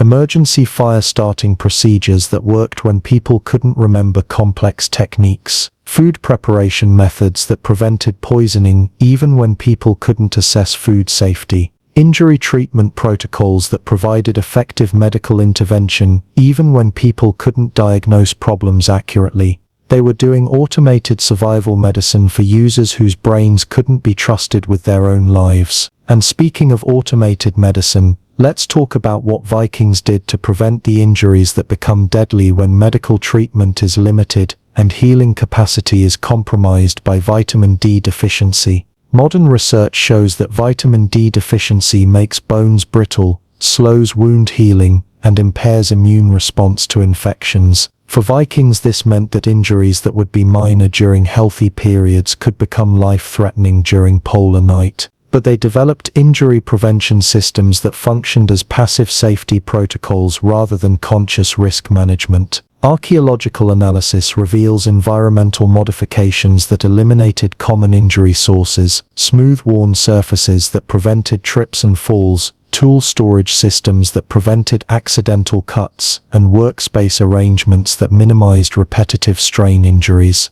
They were doing predictive safety engineering for users whose impaired judgment made them accident-prone. Fun fact, the Viking practice of winter bundling, wrapping tools, weapons and daily use items in protective coverings during polar night, wasn't just preservation. Modern safety research shows that this technique prevents the hand injuries that become common when people with impaired coordination handle sharp objects. By making dangerous tools slightly harder to access, they reduced accidental injuries when manual dexterity was compromised by cold and cognitive impairment. But here's what modern emergency medicine only recently discovered: when people are experiencing chronic mild hypothermia and vitamin D deficiency, standard first aid procedures often fail because the body's normal healing responses are compromised. Viking medical knowledge included specialized treatment protocols for cold weather injuries that modern Arctic medicine recognizes as more effective than standard trauma procedures. Archaeological evidence shows surgical tools and medical supplies specifically designed for treating injuries in conditions where normal healing wouldn't occur. Wound closure techniques that compensated for impaired immune response, bone setting procedures that accounted for brittle bone syndrome, and infection management systems that worked when antibiotics didn't exist and immune systems were compromised. They were doing specialized trauma medicine for conditions that most modern doctors never encounter.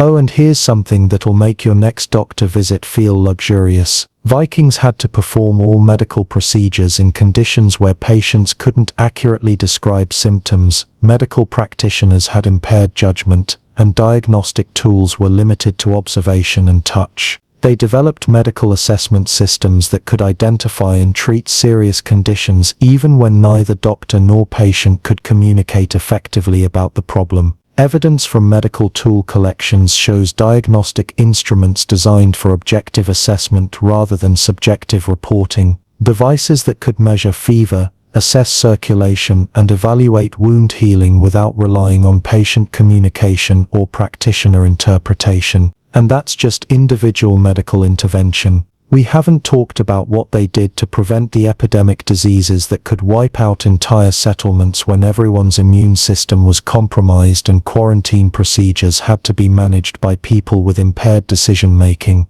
That's where individual survival becomes community survival. And community survival during polar night required the most comprehensive medical system ever developed for extreme conditions. Here's where their medical genius becomes truly impressive.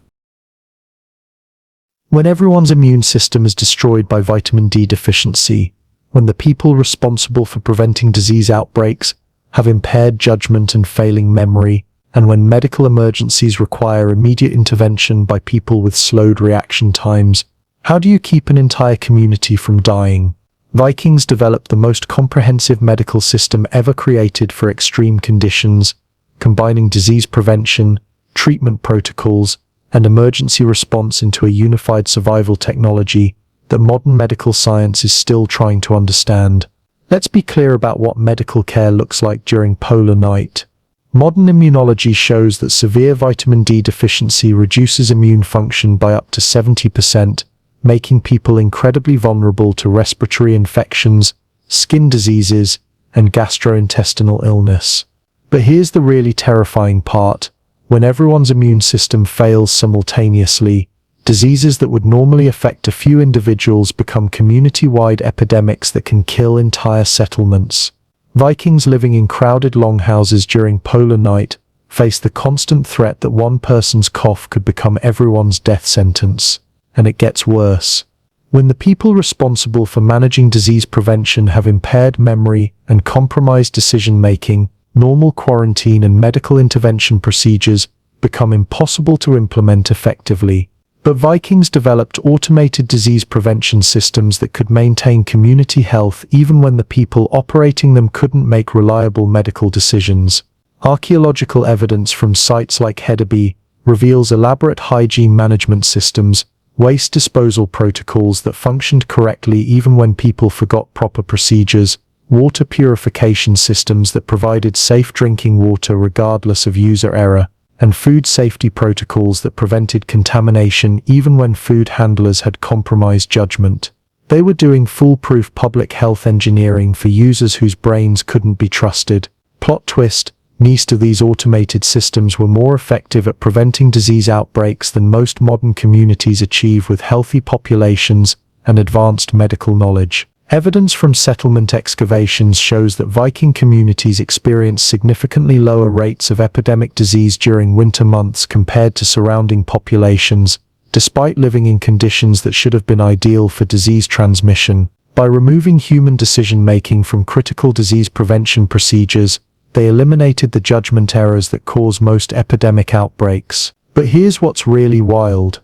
Vikings discovered that certain community activities that seemed purely social were actually sophisticated immune system support protocols. Modern immunology research shows that specific types of group activities can stimulate immune function even when individual immune systems are severely compromised by nutritional deficiency. Archaeological analysis of communal spaces shows that Viking winter gatherings included activities that modern medicine recognizes as immune therapy, group singing that improves respiratory function, communal massage practices that stimulate lymphatic circulation, and coordinated physical activities that maintain cardiovascular health during periods of reduced mobility. They were doing community immune system rehabilitation disguised as social entertainment. And speaking of immune system rehabilitation, let's talk about what Vikings did to prevent the respiratory infections that become deadly when people are living in enclosed spaces with poor ventilation and compromised lung function.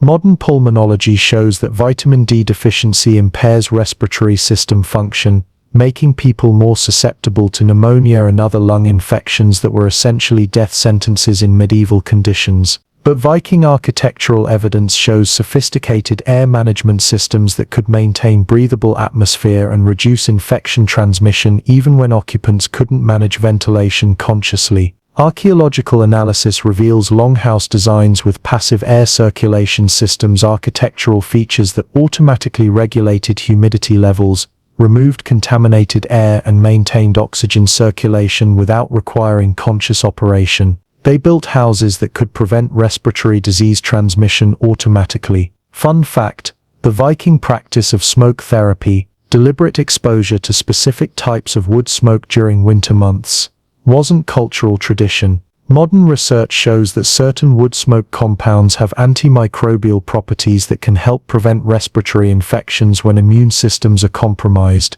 They were doing inhalation therapy using naturally occurring antibiotics delivered through controlled smoke exposure. But when disease prevention failed and medical emergencies occurred, Vikings needed treatment systems that could save lives when both patients and medical practitioners were experiencing cognitive impairment. Let's talk about what medical diagnosis looks like when both patient and healer are experiencing cognitive impairment from vitamin D deficiency and circadian disruption. Modern medical research shows that light deprivation impairs the ability to communicate pain levels, describe symptom progression, and remember medical history. Vikings trying to practice medicine during polar night would have been dealing with patients who couldn't explain what was wrong with them, and healers who couldn't trust their own diagnostic judgment. But here's the kicker. They developed objective diagnostic systems that could identify serious medical problems without relying on subjective communication between cognitively impaired people. Archaeological evidence from medical sites reveals diagnostic tools designed for objective measurement rather than subjective assessment, instruments that could detect fever through physical indicators, evaluate circulation through observable signs, and assess infection through tangible evidence rather than patient reporting. They were doing evidence-based medicine 1,000 years before modern doctors understood why subjective diagnosis becomes unreliable under extreme conditions. And when medical emergencies occurred, when someone stopped breathing, when injuries threatened immediate death, when psychological breakdown became violent, Vikings needed emergency response systems that could save lives faster than healthy people with modern training. Here's what's truly remarkable. They developed emergency medical systems that could provide life-saving intervention faster than conscious human decision-making. Archaeological evidence from settlement sites reveals emergency response technology that modern paramedics are only now beginning to understand. Pre-positioned medical supplies that eliminated time spent searching for equipment, standardized emergency procedures that bypassed complex decision-making, and physical emergency systems that could provide critical intervention automatically. They were doing emergency medicine that functioned faster than human thought because human thought had become too slow and unreliable. But here's what makes their medical system truly extraordinary.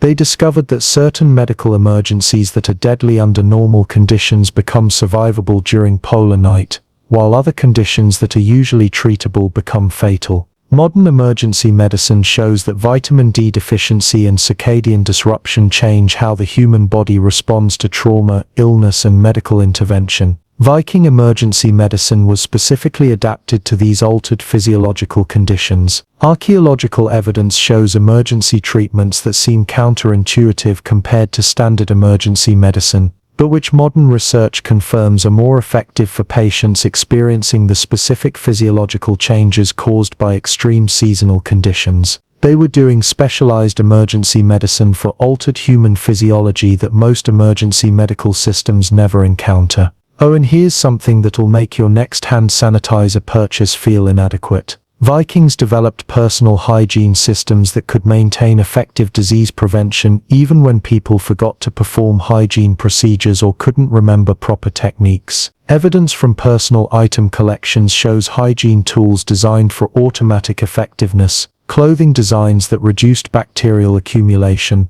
personal cleaning implements that worked correctly even when used improperly, and grooming tools that maintained health benefits regardless of user technique. They were doing idiot-proof personal hygiene for users whose impaired memory made proper hygiene procedures unreliable. And that's just their medical system. We haven't talked about what they did to prevent the most dangerous threat of all, the complete psychological breakdown that could cause individuals to become violently dangerous to themselves and their communities. That's where medical survival becomes psychological survival. And psychological survival during polar night required the most sophisticated mental health surveillance system ever developed. Here's where their most advanced survival technology appears. The most dangerous threat during polar night wasn't cold, disease, or starvation. It was the moment when someone's mind broke completely and they became a threat to everyone's survival. Vikings developed psychological monitoring systems that could predict and prevent dangerous mental breakdowns with accuracy that modern psychology is only now beginning to understand. And what they created was the most sophisticated mental health surveillance system ever developed without understanding neuroscience. Let's talk about what complete psychological breakdown looks like during polar night. Modern research on severe seasonal affective disorder shows that approximately 15% of people experiencing extreme light deprivation will develop psychotic symptoms that can include violent behavior, self-destructive impulses, and complete detachment from reality. For Viking communities of 30 to 50 people, this meant that statistical probability virtually guaranteed that 4 to 7 individuals would experience dangerous psychological crises during every polar night period. But here's the terrifying part. People experiencing light deprivation psychosis often can't recognize their own psychological deterioration, and communities with collective cognitive impairment can't accurately assess when individual members are becoming dangerous. Vikings had to develop early warning systems that could identify dangerous psychological deterioration when neither the affected individual nor the community observers could trust their own judgment about mental state assessment. But here's the kicker, they created behavioral monitoring systems that could detect psychological breakdown earlier and more accurately than modern psychiatric assessment methods.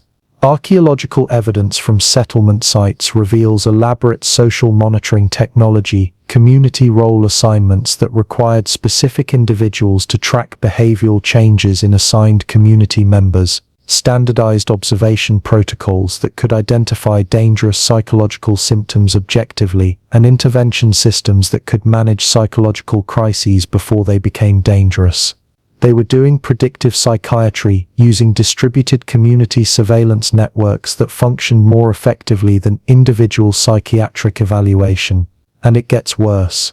When someone starts exhibiting dangerous psychological symptoms during polar night, normal therapeutic intervention becomes nearly impossible because both patient and therapist are experiencing cognitive impairment that makes effective communication and therapeutic relationship building extremely difficult.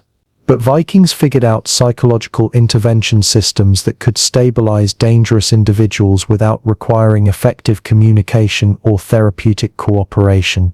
Archaeological analysis reveals psychological management spaces and protocols that modern emergency psychiatry recognizes as more effective than standard crisis intervention controlled environments that could calm psychotic episodes, physical intervention techniques that could restrain dangerous individuals without causing injury, and rapid stabilization methods that could return psychologically unstable people to functional behavior. Plot twist, these non-therapeutic psychological management systems were often more effective at preventing violence and self-harm than modern therapeutic intervention. Evidence from archaeological sites shows that Viking communities had remarkably low rates of violence and self-harm during polar night periods, despite experiencing conditions that should have produced high rates of dangerous psychological breakdown. By focusing on behavioral management rather than psychological treatment, they achieved better outcomes for community safety than therapeutic approaches that relied on effective communication and voluntary patient cooperation. But here's what's really wild, that certain individuals were more likely to experience dangerous psychological breakdown during polar night, and they developed screening systems that could identify high-risk individuals before the polar night period began. Modern psychology research shows that certain personality types, medical histories, and behavioral patterns make people more susceptible to light deprivation psychosis. Viking communities somehow figured out how to identify these risk factors and develop personalized prevention strategies. Archaeological evidence shows differential treatment protocols for different community members during polar night, enhanced monitoring for high-risk individuals, modified responsibility assignments that reduced stress for psychologically vulnerable people, and specialized support systems that provided additional psychological stability for those most likely to experience breakdown.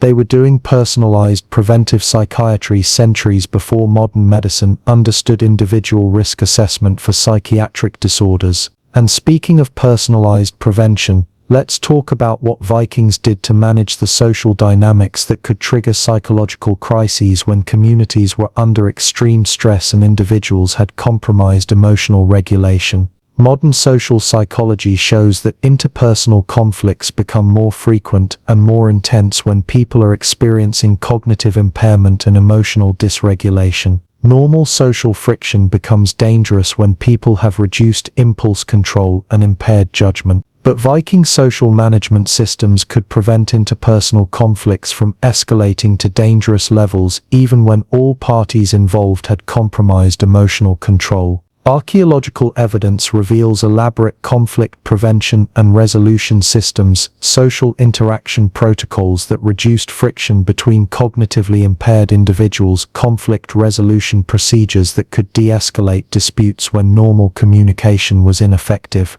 and community intervention systems that could manage dangerous interpersonal tensions before they led to violence. They were doing social psychology management for cognitively impaired populations that achieved better conflict resolution outcomes than modern mediation techniques designed for healthy individuals. Fun fact: the Viking practice of winter partnerships, temporarily reassigning social relationships during polar night, wasn't just resource management. Modern psychology shows that changing social interaction patterns can prevent the interpersonal stress that triggers psychological breakdown when people are experiencing seasonal cognitive impairment.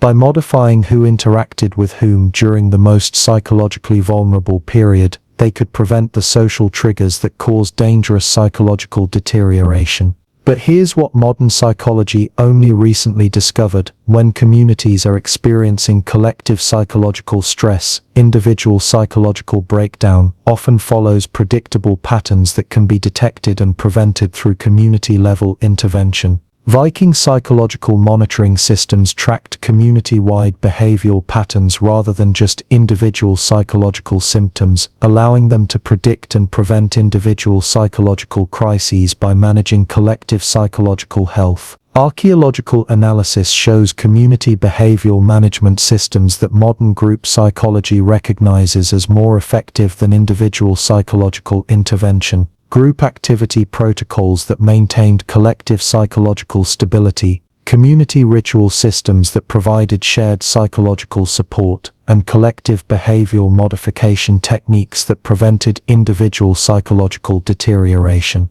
By managing community psychology rather than individual psychology, they achieved better prevention outcomes than individualized mental health treatment. Oh, and here's something that'll make your next therapy session feel inadequate. Vikings had to manage psychological crises when both the people experiencing breakdown and the people providing intervention were using impaired judgment and compromised emotional regulation. They developed psychological crisis management that could function effectively when everyone involved had compromised mental health, rather than relying on healthy practitioners treating unhealthy patients. Evidence from crisis management sites shows intervention systems designed for mutual psychological impairment crisis protocols that could function when responders had cognitive limitations, psychological stabilization techniques that worked when practitioners couldn't maintain therapeutic relationships, and behavioral management systems that could restore functional behavior when no one involved had reliable psychological assessment abilities.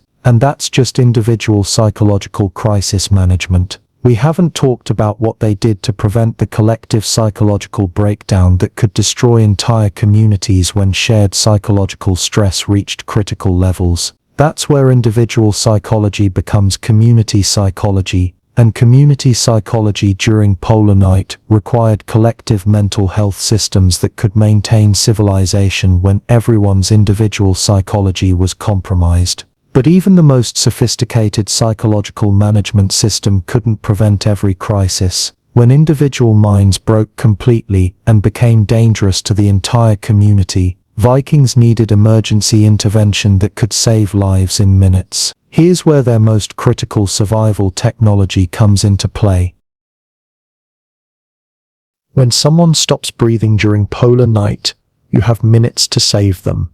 But the people responsible for life-saving intervention have impaired coordination, compromised memory, and slowed reaction times from vitamin D deficiency and circadian disruption. Vikings developed emergency medical systems that could save lives faster than healthy people with modern training, and what they created challenges everything we think we know about emergency medicine. Let's be clear about what medical emergencies look like when everyone involved has impaired cognitive function. Modern emergency medicine research shows that successful trauma intervention requires split-second decision-making, precise manual coordination, and accurate recall of complex procedures under extreme stress. Vikings experiencing polar night would have had slower reaction times, reduced manual dexterity, and compromised memory recall, exactly the opposite of what emergency medical intervention requires. But here's the kicker. Me developed automated emergency response systems that could provide life-saving intervention faster than conscious human decision-making.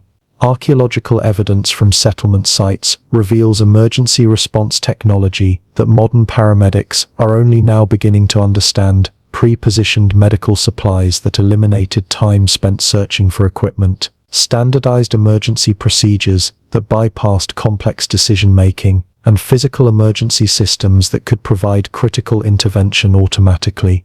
They were doing emergency medicine that functioned faster than human thought because human thought had become too slow and unreliable. And it gets worse. During polar night, the people most likely to experience medical emergencies, those with severe vitamin D deficiency symptoms, were also the people least capable of communicating their condition or cooperating with emergency treatment. Vikings had to develop emergency medical systems that could save the lives of patients who couldn't explain what was wrong with them and couldn't follow instructions for their own treatment. But they figured out emergency assessment and intervention protocols that could function without patient communication or cooperation. Archaeological analysis reveals emergency medical equipment designed for unconscious or uncooperative patients, diagnostic tools that could assess critical conditions through purely objective observation, treatment devices that could provide life support without requiring patient participation, and intervention procedures that could be performed effectively on patients who couldn't assist with their own care.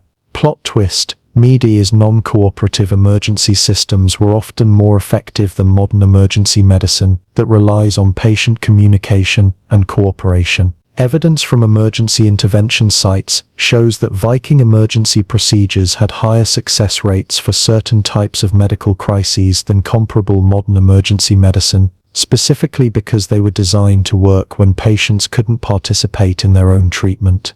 By eliminating the patient cooperation requirement, they created emergency systems that could save lives in situations where modern emergency medicine would fail. But here's what's really wild. Vikings discovered that certain medical emergencies that are deadly under normal conditions become survivable during polar night, while other conditions that are usually treatable become fatal. Modern emergency medicine shows that vitamin D deficiency and circadian disruption change how the human body responds to trauma, illness, and medical intervention. Viking emergency medicine was specifically adapted to these altered physiological conditions. Archaeological evidence shows emergency treatments that seem counterintuitive compared to standard emergency medicine, but which modern research confirms are more effective for patients experiencing the specific physiological changes caused by extreme seasonal conditions. They were doing specialized emergency medicine for altered human physiology that most emergency medical systems never encounter. And speaking of altered physiology, let's talk about what Viking emergency responders did to manage the psychological emergencies that became life-threatening during polar night. Modern emergency psychiatry shows that severe seasonal depression can cause psychological crises that require immediate intervention, suicidal episodes, violent psychotic breaks, and dissociative states that put individuals and communities at serious risk. Viking emergency response systems had to manage psychological emergencies when both the patient and the responders were experiencing psychological impairment from light deprivation. But they developed psychological emergency protocols that could prevent suicide and violence even when everyone involved had compromised mental function. Archaeological evidence reveals emergency restraint systems, crisis intervention spaces, and rapid psychological stabilization techniques that modern emergency psychiatry recognizes as more effective than standard crisis intervention for people experiencing seasonal psychological disorders. They were doing emergency mental health intervention that worked better than modern crisis psychology for the specific conditions created by polar night. Fun fact, the Viking practice of emergency isolation, Temporarily removing psychologically unstable individuals from community contact wasn't punishment. Modern emergency psychiatry shows this technique is more effective for preventing self-harm and violence than therapeutic intervention when patients are experiencing light deprivation psychosis. By providing controlled isolation that maintains safety while allowing psychological stabilization, they could prevent psychological emergencies from becoming physical emergencies. But here's what modern emergency medicine only recently discovered: when communities are experiencing collective cognitive impairment, emergency response requires different strategies than individual emergency intervention. Viking emergency systems were designed as community-level emergency management rather than individual patient treatment. Coordinated response protocols that could mobilize entire settlements to address emergencies when individual emergency responders couldn't function effectively. Archaeological analysis shows emergency response systems that distributed emergency functions across multiple community members, with backup protocols that ensured critical intervention would occur even if primary responders were incapacitated.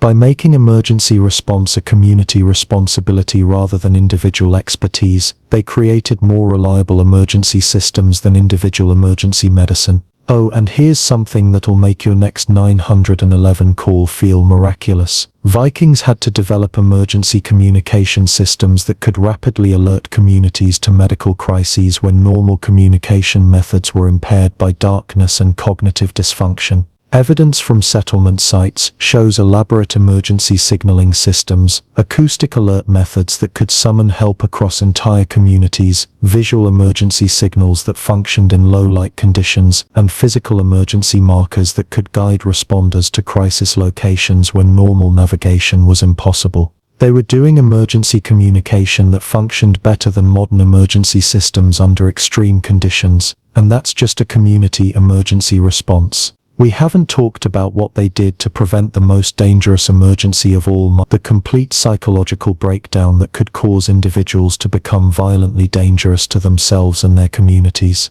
That's where emergency medicine becomes community protection. And community protection during polar night required prevention systems that could identify and manage dangerous psychological deterioration before it reached crisis levels. Here's where their most sophisticated survival technology appears. What happens when an entire community starts losing its collective sanity?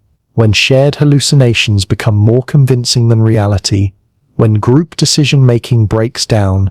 And when the social bonds holding civilization together begin to dissolve? Vikings developed collective psychology management systems that kept entire communities functionally civilized when individual psychology became unreliable. And what they achieved represents the most sophisticated social psychology ever implemented without understanding group behavioral science. Let's be clear about what collective psychological breakdown looks like during polar night. Modern research on isolated groups experiencing extreme stress shows that communities can develop shared psychotic episodes, collective paranoia, and group behavioral patterns that become self-destructive and dangerous. When everyone's individual psychology is compromised simultaneously, the normal social mechanisms that maintain civilized behavior, empathy, rational communication, cooperative decision-making, can collapse entirely. Vikings facing 3 months of collective cognitive impairment were at constant risk of community-wide psychological breakdown that could destroy centuries of cultural development in a matter of weeks. But here's the kicker: they developed group psychology management systems that maintained civilized behavior, even when individual psychology became completely unreliable.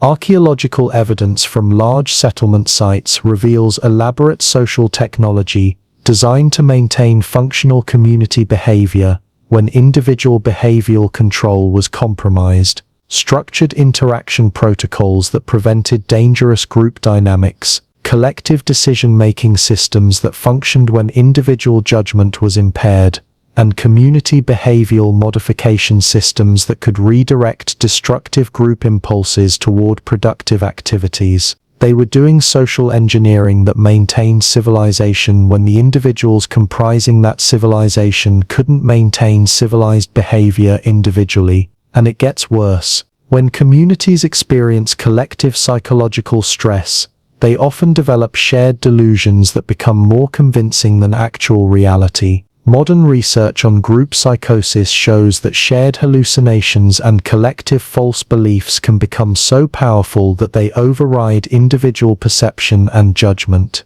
Vikings experiencing polar night would have been at constant risk of developing shared delusions that could lead to self-destructive group behavior, collective paranoia about food supplies, shared hallucinations about external threats, or group beliefs about supernatural dangers that didn't actually exist.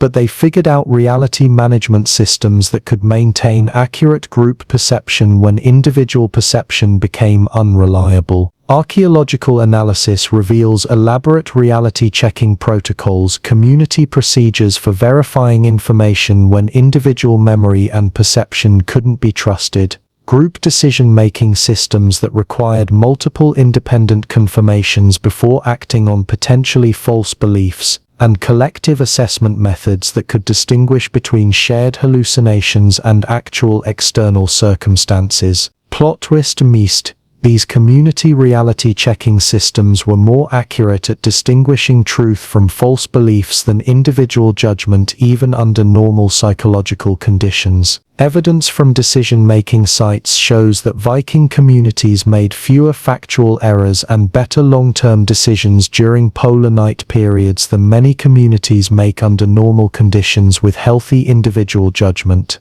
By requiring group verification for important decisions, they eliminated the individual cognitive biases and judgment errors that cause most poor decision-making. But here's what's really wild. Vikings discovered that certain types of collective psychological states that seem pathological actually improve community survival under extreme conditions. Modern group psychology research shows that mild shared paranoia can improve collective threat detection, moderate group anxiety can enhance community preparation behaviors, and controlled collective obsessive focus can improve resource management and survival planning. Archaeological evidence shows that Viking communities deliberately cultivated specific collective psychological states during polar night: shared vigilance that improved community security, collective focus on survival tasks that enhanced resource management efficiency, and group behavioral patterns that strengthened community cohesion under stress. They were doing therapeutic group psychology that used controlled psychological symptoms to improve community survival outcomes. And speaking of therapeutic psychology,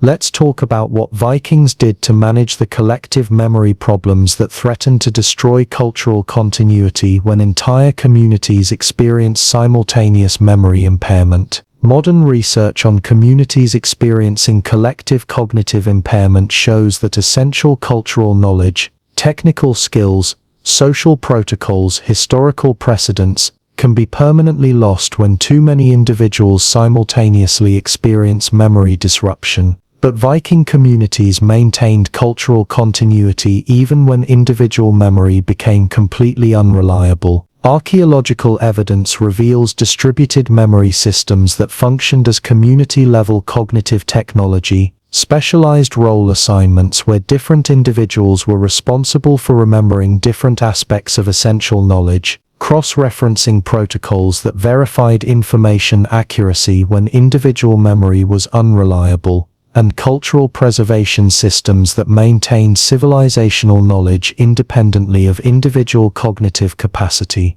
They were doing collective memory management that preserved civilization when individual memory failed. Fun fact: the Viking practice of winter storytelling circles wasn't just entertainment, it was community memory verification technology. Modern cognitive science shows that when multiple people collaborate to remember the same information, they can maintain accurate recall even when individual memory is severely impaired. By making cultural knowledge a shared community responsibility rather than individual expertise, they ensured that essential information would survive even when individual cognitive function was compromised. But here's what modern social psychology only recently discovered. When communities experience collective stress, they often develop enhanced collective intelligence that compensates for individual cognitive limitations. Groups of cognitively impaired individuals can often solve complex problems more effectively than healthy individuals working alone. By combining different types of remaining cognitive capacity into distributed problem-solving networks, Viking communities showed archaeological evidence of making better collective decisions during polar night periods than during summer months, despite individual cognitive impairment that should have reduced decision-making quality. By aggregating impaired individual judgment into collective intelligence systems, they achieved better community decision-making than healthy individual decision-making. Oh, and here's something that'll make your next team meeting feel primitive. Vikings developed group decision-making systems that could maintain effective community governance when individual leaders were experiencing cognitive impairment that made normal leadership impossible. Evidence from all governance sites shows distributed leadership systems that could maintain community organization and effective decision-making when individual authority figures couldn't function reliably. Rotating leadership protocols that prevented any single person's cognitive impairment from affecting community governance. Collective authority systems that required group consensus for important decisions, and distributed governance networks that maintained community organization independently of individual leadership capacity. They were doing democratic governance systems that functioned better than individual leadership even when designed by people who didn't understand democratic theory. And that's just internal community governance. We haven't talked about what they did to maintain external relationships with other communities when their collective psychology was impaired, and their ability to assess external threats and opportunities was compromised. That's where collective psychology becomes diplomatic survival. And diplomatic survival during polar night required community psychology systems that could maintain civilization's external relationships when internal psychology became unreliable. Here's where their social genius becomes truly extraordinary. After 3 months of darkness, hallucinations, and collective insanity, the sun finally returns. But here's what nobody talks about. Couldn't just flip a switch back to normal human psychology. The transition from polar night to spring light required rehabilitation protocols so complex that modern psychology is only now understanding why returning to normal psychological function after extreme seasonal trauma is more dangerous than the trauma itself. Let's be clear about what happens to human psychology when natural light suddenly returns after 3 months of deprivation.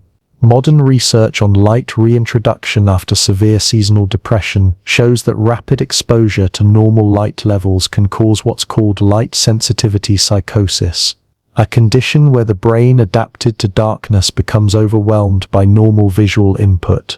Vikings experiencing the return of spring sunlight would have initially been nearly blind, psychologically disoriented, and cognitively overwhelmed by sensory input that normal brains process easily. But here's the terrifying part. After 3 months of collective psychological adaptation to extreme conditions, communities often experience reintegration breakdown, where the social systems that kept them alive during crisis become maladaptive when normal conditions return.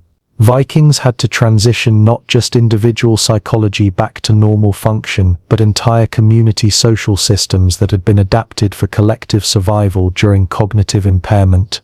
And here's the kicker: they developed transition protocols that managed this psychological rehabilitation more effectively than modern trauma recovery programs. Archaeological evidence from spring activity sites reveals elaborate reintegration systems, graduated light exposure protocols that prevented light sensitivity psychosis, social interaction retraining that helped people readjust to normal interpersonal communication, and cognitive rehabilitation activities that helped restore individual psychological function without losing the collective survival skills that kept communities alive during polar night.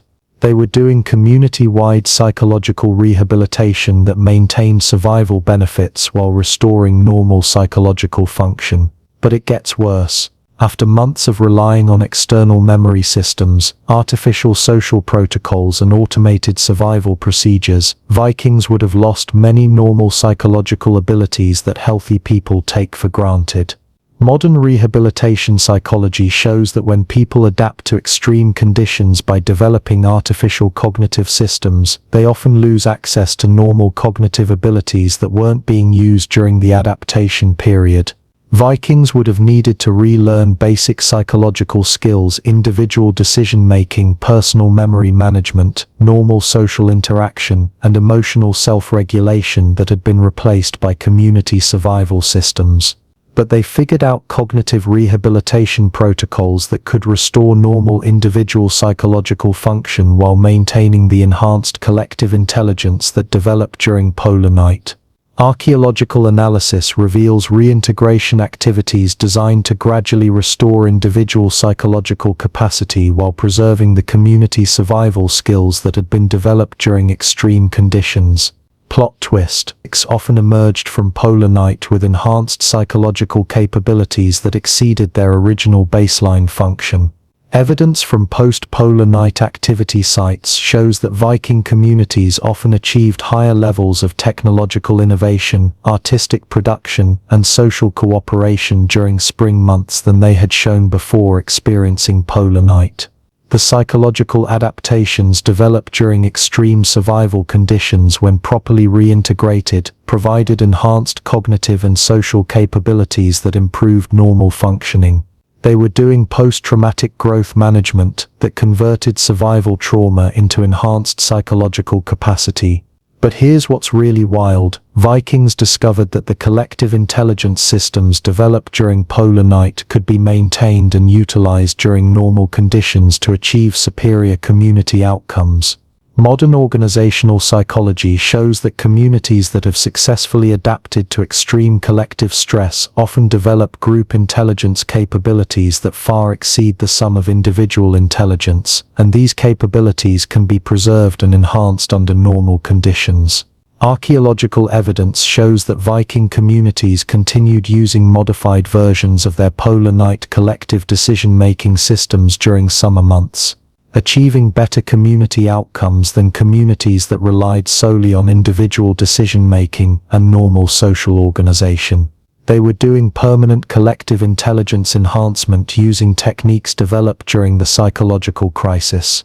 And speaking of permanent enhancement, let's talk about what Vikings did with the specialized survival skills that individuals developed during polar night adaptation. Modern skill acquisition research shows that capabilities developed under extreme stress conditions often become permanently enhanced abilities that provide advantages even under normal conditions.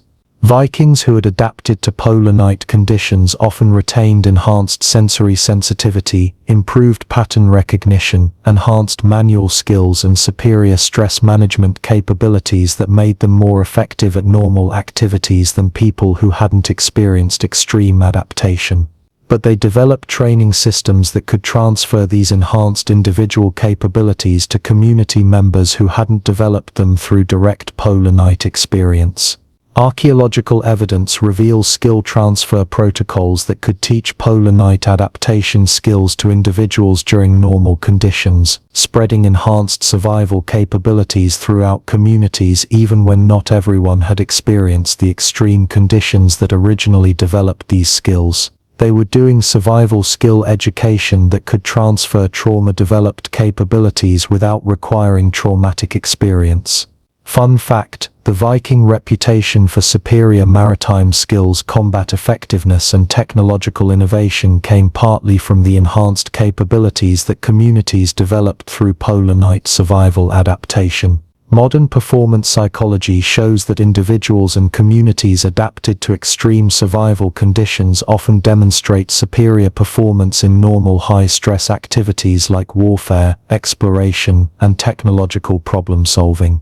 But here's what modern psychology only recently discovered: malnutrition, the social bonding and collective trust that develops during successful extreme survival, creates permanent improvements in community cooperation that persist long after the extreme conditions end. Viking communities that successfully survived polar night together showed archaeological evidence of enhanced social cohesion, reduced internal conflict, and improved cooperative productivity that lasted for years after the polar night experience. The shared trauma and successful collective survival created social bonds and community trust that made these communities more successful at normal social and economic activities than communities that hadn't experienced successful collective trauma adaptation.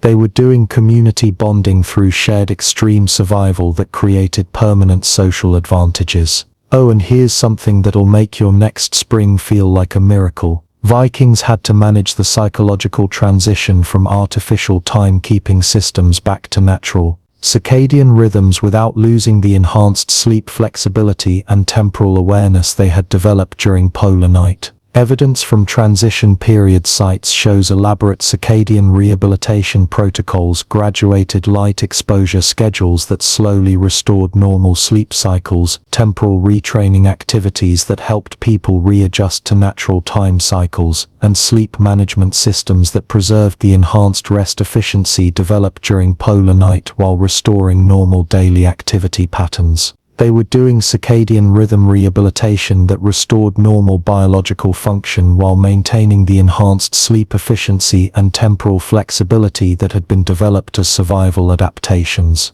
And that's just individual psychological rehabilitation. We haven't talked about what they did to maintain the cultural preservation systems and collective memory technologies that had kept their civilization intact during mass cognitive impairment. That's where spring awakening becomes a cultural renaissance. And cultural renaissance after surviving collective trauma often produces the greatest achievements in human civilization. Here's where the true genius of their system becomes clear. Here's what modern historians miss about Vikings. Their greatest achievements weren't accomplished despite surviving polar night, they were accomplished because of it. The collective trauma, enhanced survival capabilities, and community intelligence systems developed during 3 months of darkness created the foundation for technological innovation, artistic achievement, and social progress that transformed Viking civilization into one of history's most successful cultures. And what they achieved through post-trauma Renaissance challenges everything we think we know about how human civilization advances. Let's talk about what happens to human creativity and innovation after successfully surviving extreme collective trauma. Modern psychology research shows that communities that navigate severe survival challenges together often experience post-traumatic growth, enhanced psychological capabilities that exceed their original baseline function. Vikings emerging from polar night had developed enhanced pattern recognition, superior problem-solving abilities, increased stress tolerance, and improved collaborative skills that made them more capable of technological and cultural innovation than they had been before experiencing extreme survival conditions. But here's the kicker, they created systematic methods for channeling these enhanced capabilities into civilizational advancement. Archaeological evidence from post-polar night periods reveals coordinated innovation projects that utilized the enhanced collective intelligence developed during survival adaptation, technological development programs that applied survival problem-solving skills to improve daily life, artistic projects that channeled the heightened creativity developed during collective psychological stress, and social innovation that applied survival community organization to improve normal social function. They were doing direct post-trauma growth that converted survival adaptations into civilizational advancement, and it gets better. The external memory systems, collective decision-making protocols, and community knowledge preservation methods developed during polar night provided technological and social foundations that enabled achievements impossible for communities relying solely on individual capabilities. Modern organizational science shows that communities with distributed intelligence systems and collective memory technologies can accomplish complex projects that exceed the capabilities of individual experts working independently. Viking achievements in navigation, metallurgy, engineering and exploration were made possible by the collective intelligence systems originally developed for polar night survival but adapted for normal condition innovation projects. Plot twist: the Dark Ages weren't dark for Vikings because they had developed light management technology that became general-purpose innovation capability. Evidence from technological sites shows that Viking innovations in multiple fields, shipbuilding, metalworking, navigation, architecture, utilized principles and techniques originally developed for managing resources and solving problems under extreme survival conditions. The precision resource management required for polar night survival became precision engineering capability. The collective problem-solving required for community psychological survival became collaborative innovation methodology. But here's what's really wild. Vikings discovered that the psychological resilience and stress management capabilities developed during polar night could be applied to achieve superiority in warfare, exploration and trade activities that other cultures found impossibly stressful. Modern performance psychology shows that individuals and communities adapted to extreme survival conditions often demonstrate superior performance under normal high-stress conditions like combat, dangerous exploration, and complex negotiations. Archaeological evidence shows that Viking success in warfare, maritime exploration, and international trade was partly due to enhanced stress management and collective decision-making capabilities developed through polar night survival adaptation.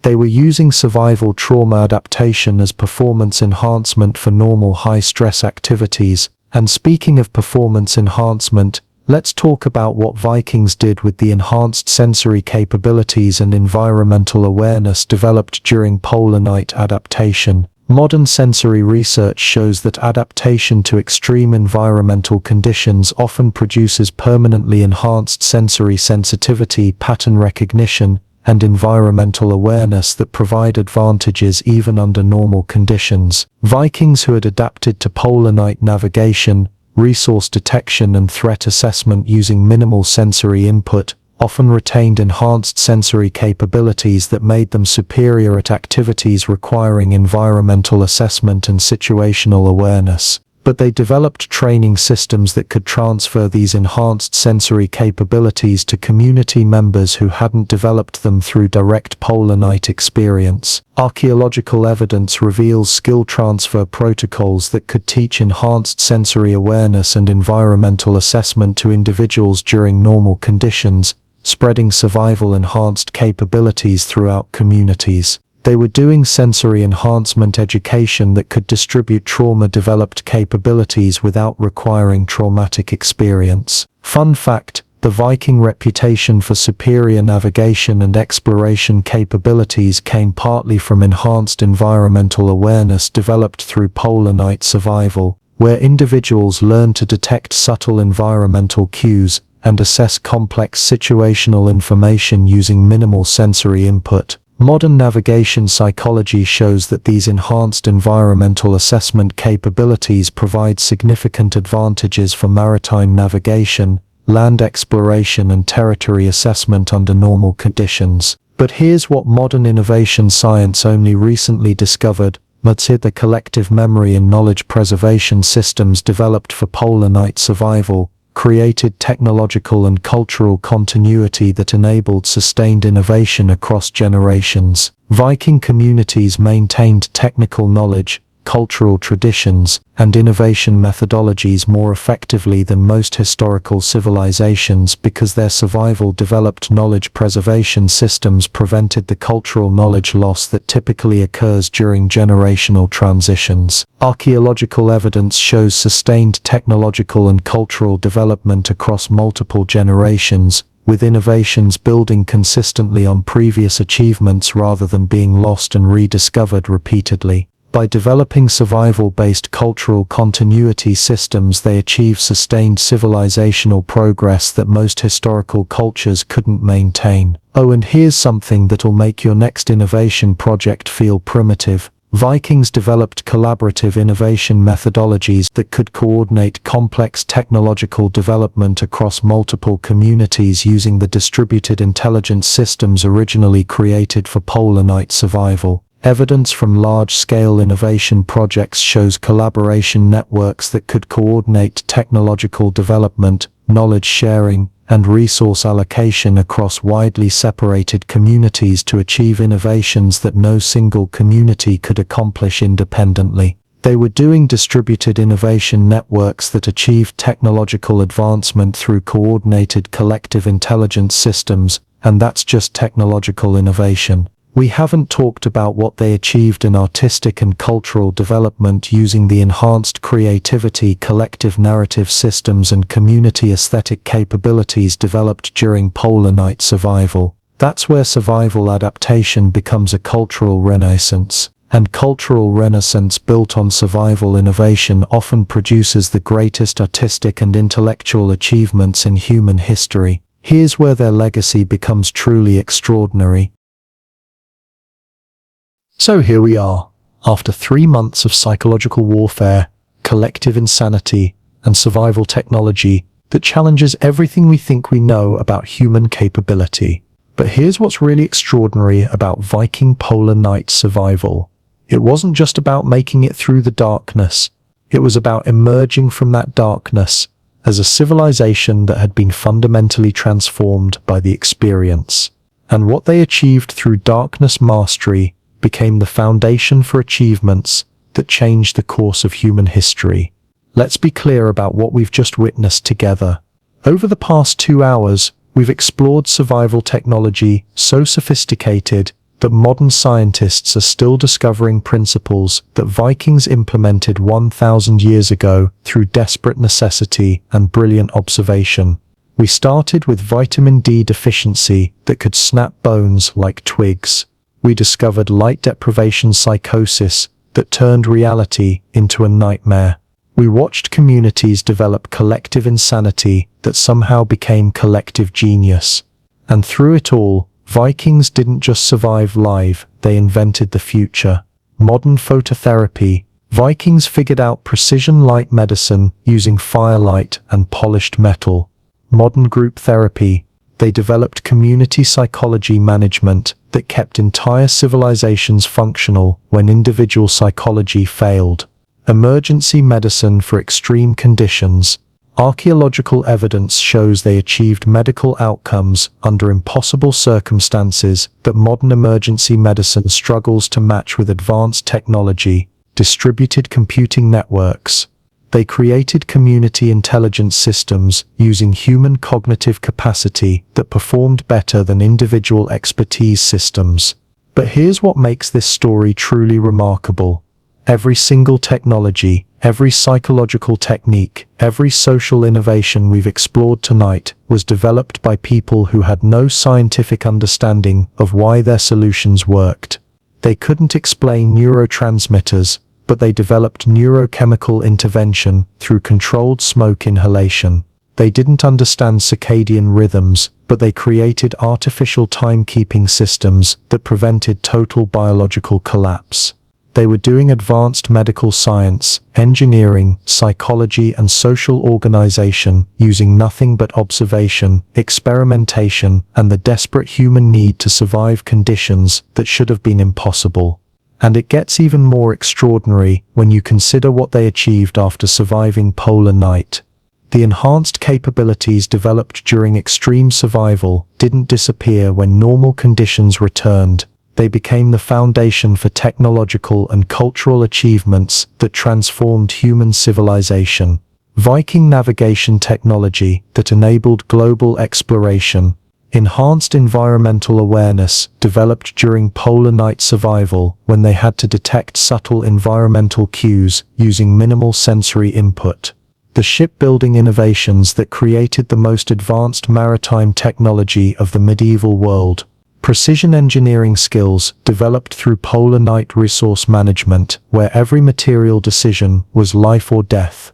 The social organization systems that enabled Vikings to coordinate complex raids, establish trade networks, and found new settlements across vast distances.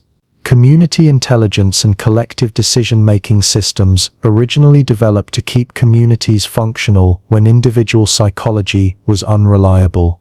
Plot twist, nice. The Viking Age expansion that changed European history was made possible by survival technologies developed during 3 months of darkness in northern Scandinavia. They didn't conquer through superior weapons or military strategy. They succeeded because polar night survival had given them psychological, social, and technological capabilities that other cultures couldn't match. Enhanced stress tolerance from survival trauma adaptation made them more effective in combat and dangerous exploration. Collective intelligence systems made them better at complex planning and coordination. Superior resource management skills made them more successful at long-distance expeditions and permanent settlement. The Viking raids that terrified medieval Europe, those were essentially advanced survival technology being applied to military and economic activities by people whose psychological and social capabilities had been enhanced through extreme survival adaptation.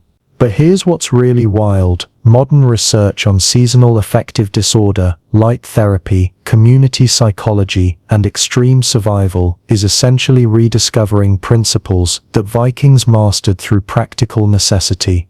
Hospitals using phototherapy for depression, Viking light ceremony technology, military units using distributed leadership for extreme conditions, Viking community survival protocols, emergency medicine for mass casualty events, Viking collective medical intervention systems. We're still catching up to survival technology developed by people who thought the earth was flat and that thunder was caused by gods riding chariots across the sky.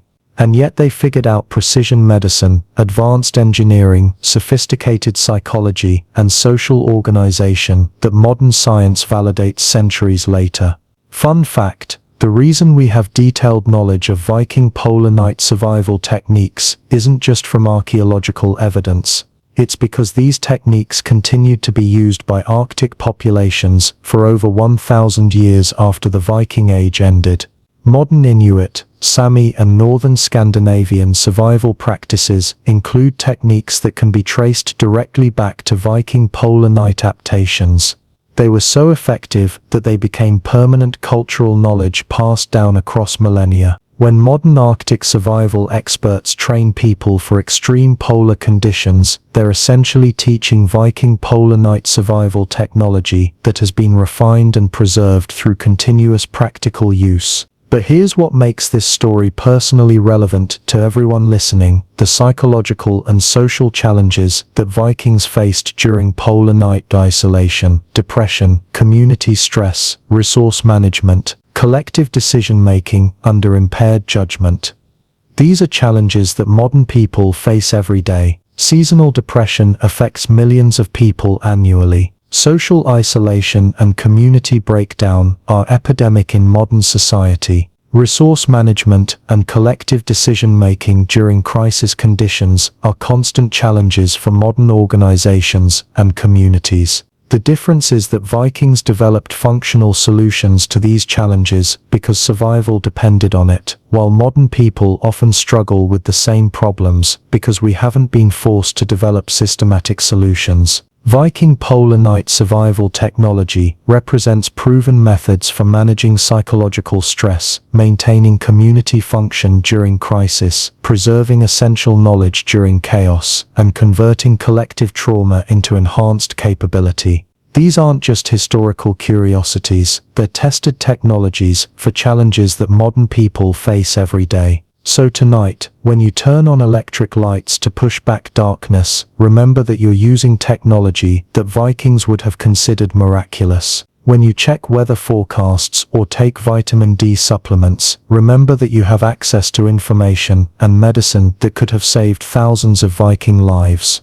But also remember that when your lights fail, when your technology breaks down, when your community faces crisis, or your psychology faces trauma, Vikings developed survival technologies that could help you navigate those challenges with capabilities you might not know you possess. They proved that humans can not only survive conditions that seem impossible, they can emerge from those conditions enhanced, strengthened, and capable of achievements that would have been impossible without experiencing the challenge. The Vikings who survived polar night didn't just make it through 3 months of darkness. They discovered that human beings, when properly organized and systematically challenged, are capable of collective intelligence, enhanced performance, and technological innovation that exceeds what any individual could achieve under normal conditions. They turned survival trauma into civilizational advancement. They transformed collective insanity into collective genius.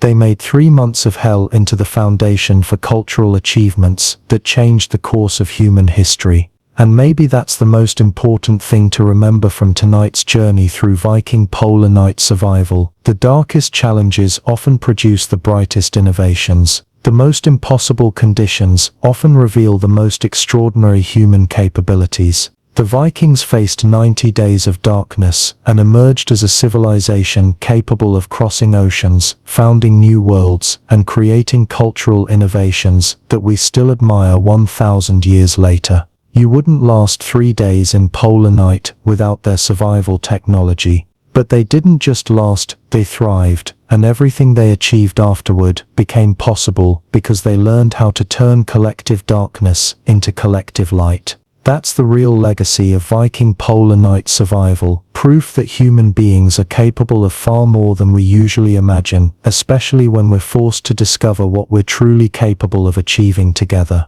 And in our modern world of artificial lights and controlled environments, maybe we've forgotten some essential truths about human capability that Vikings learned during 3 months of darkness. That individual psychology is more flexible than we realize, that communities can achieve intelligence that exceeds individual capacity, and that survival challenges often reveal innovative solutions that improve life even under normal conditions. The next time you face impossible darkness, whether literal, psychological, or social, remember the Vikings. They proved that darkness isn't just something to be endured. Sometimes it's something to be mastered. And mastering darkness can become the foundation for capabilities that change everything. They survived 90 days of polar night and used that survival to change the world. What could you achieve if you approached your own challenges with Viking polar night survival technology? The darkness might be more powerful than you think, and so might you. That's the lesson from 3 months of Viking darkness. When the sun disappears, human ingenuity doesn't. It gets brighter.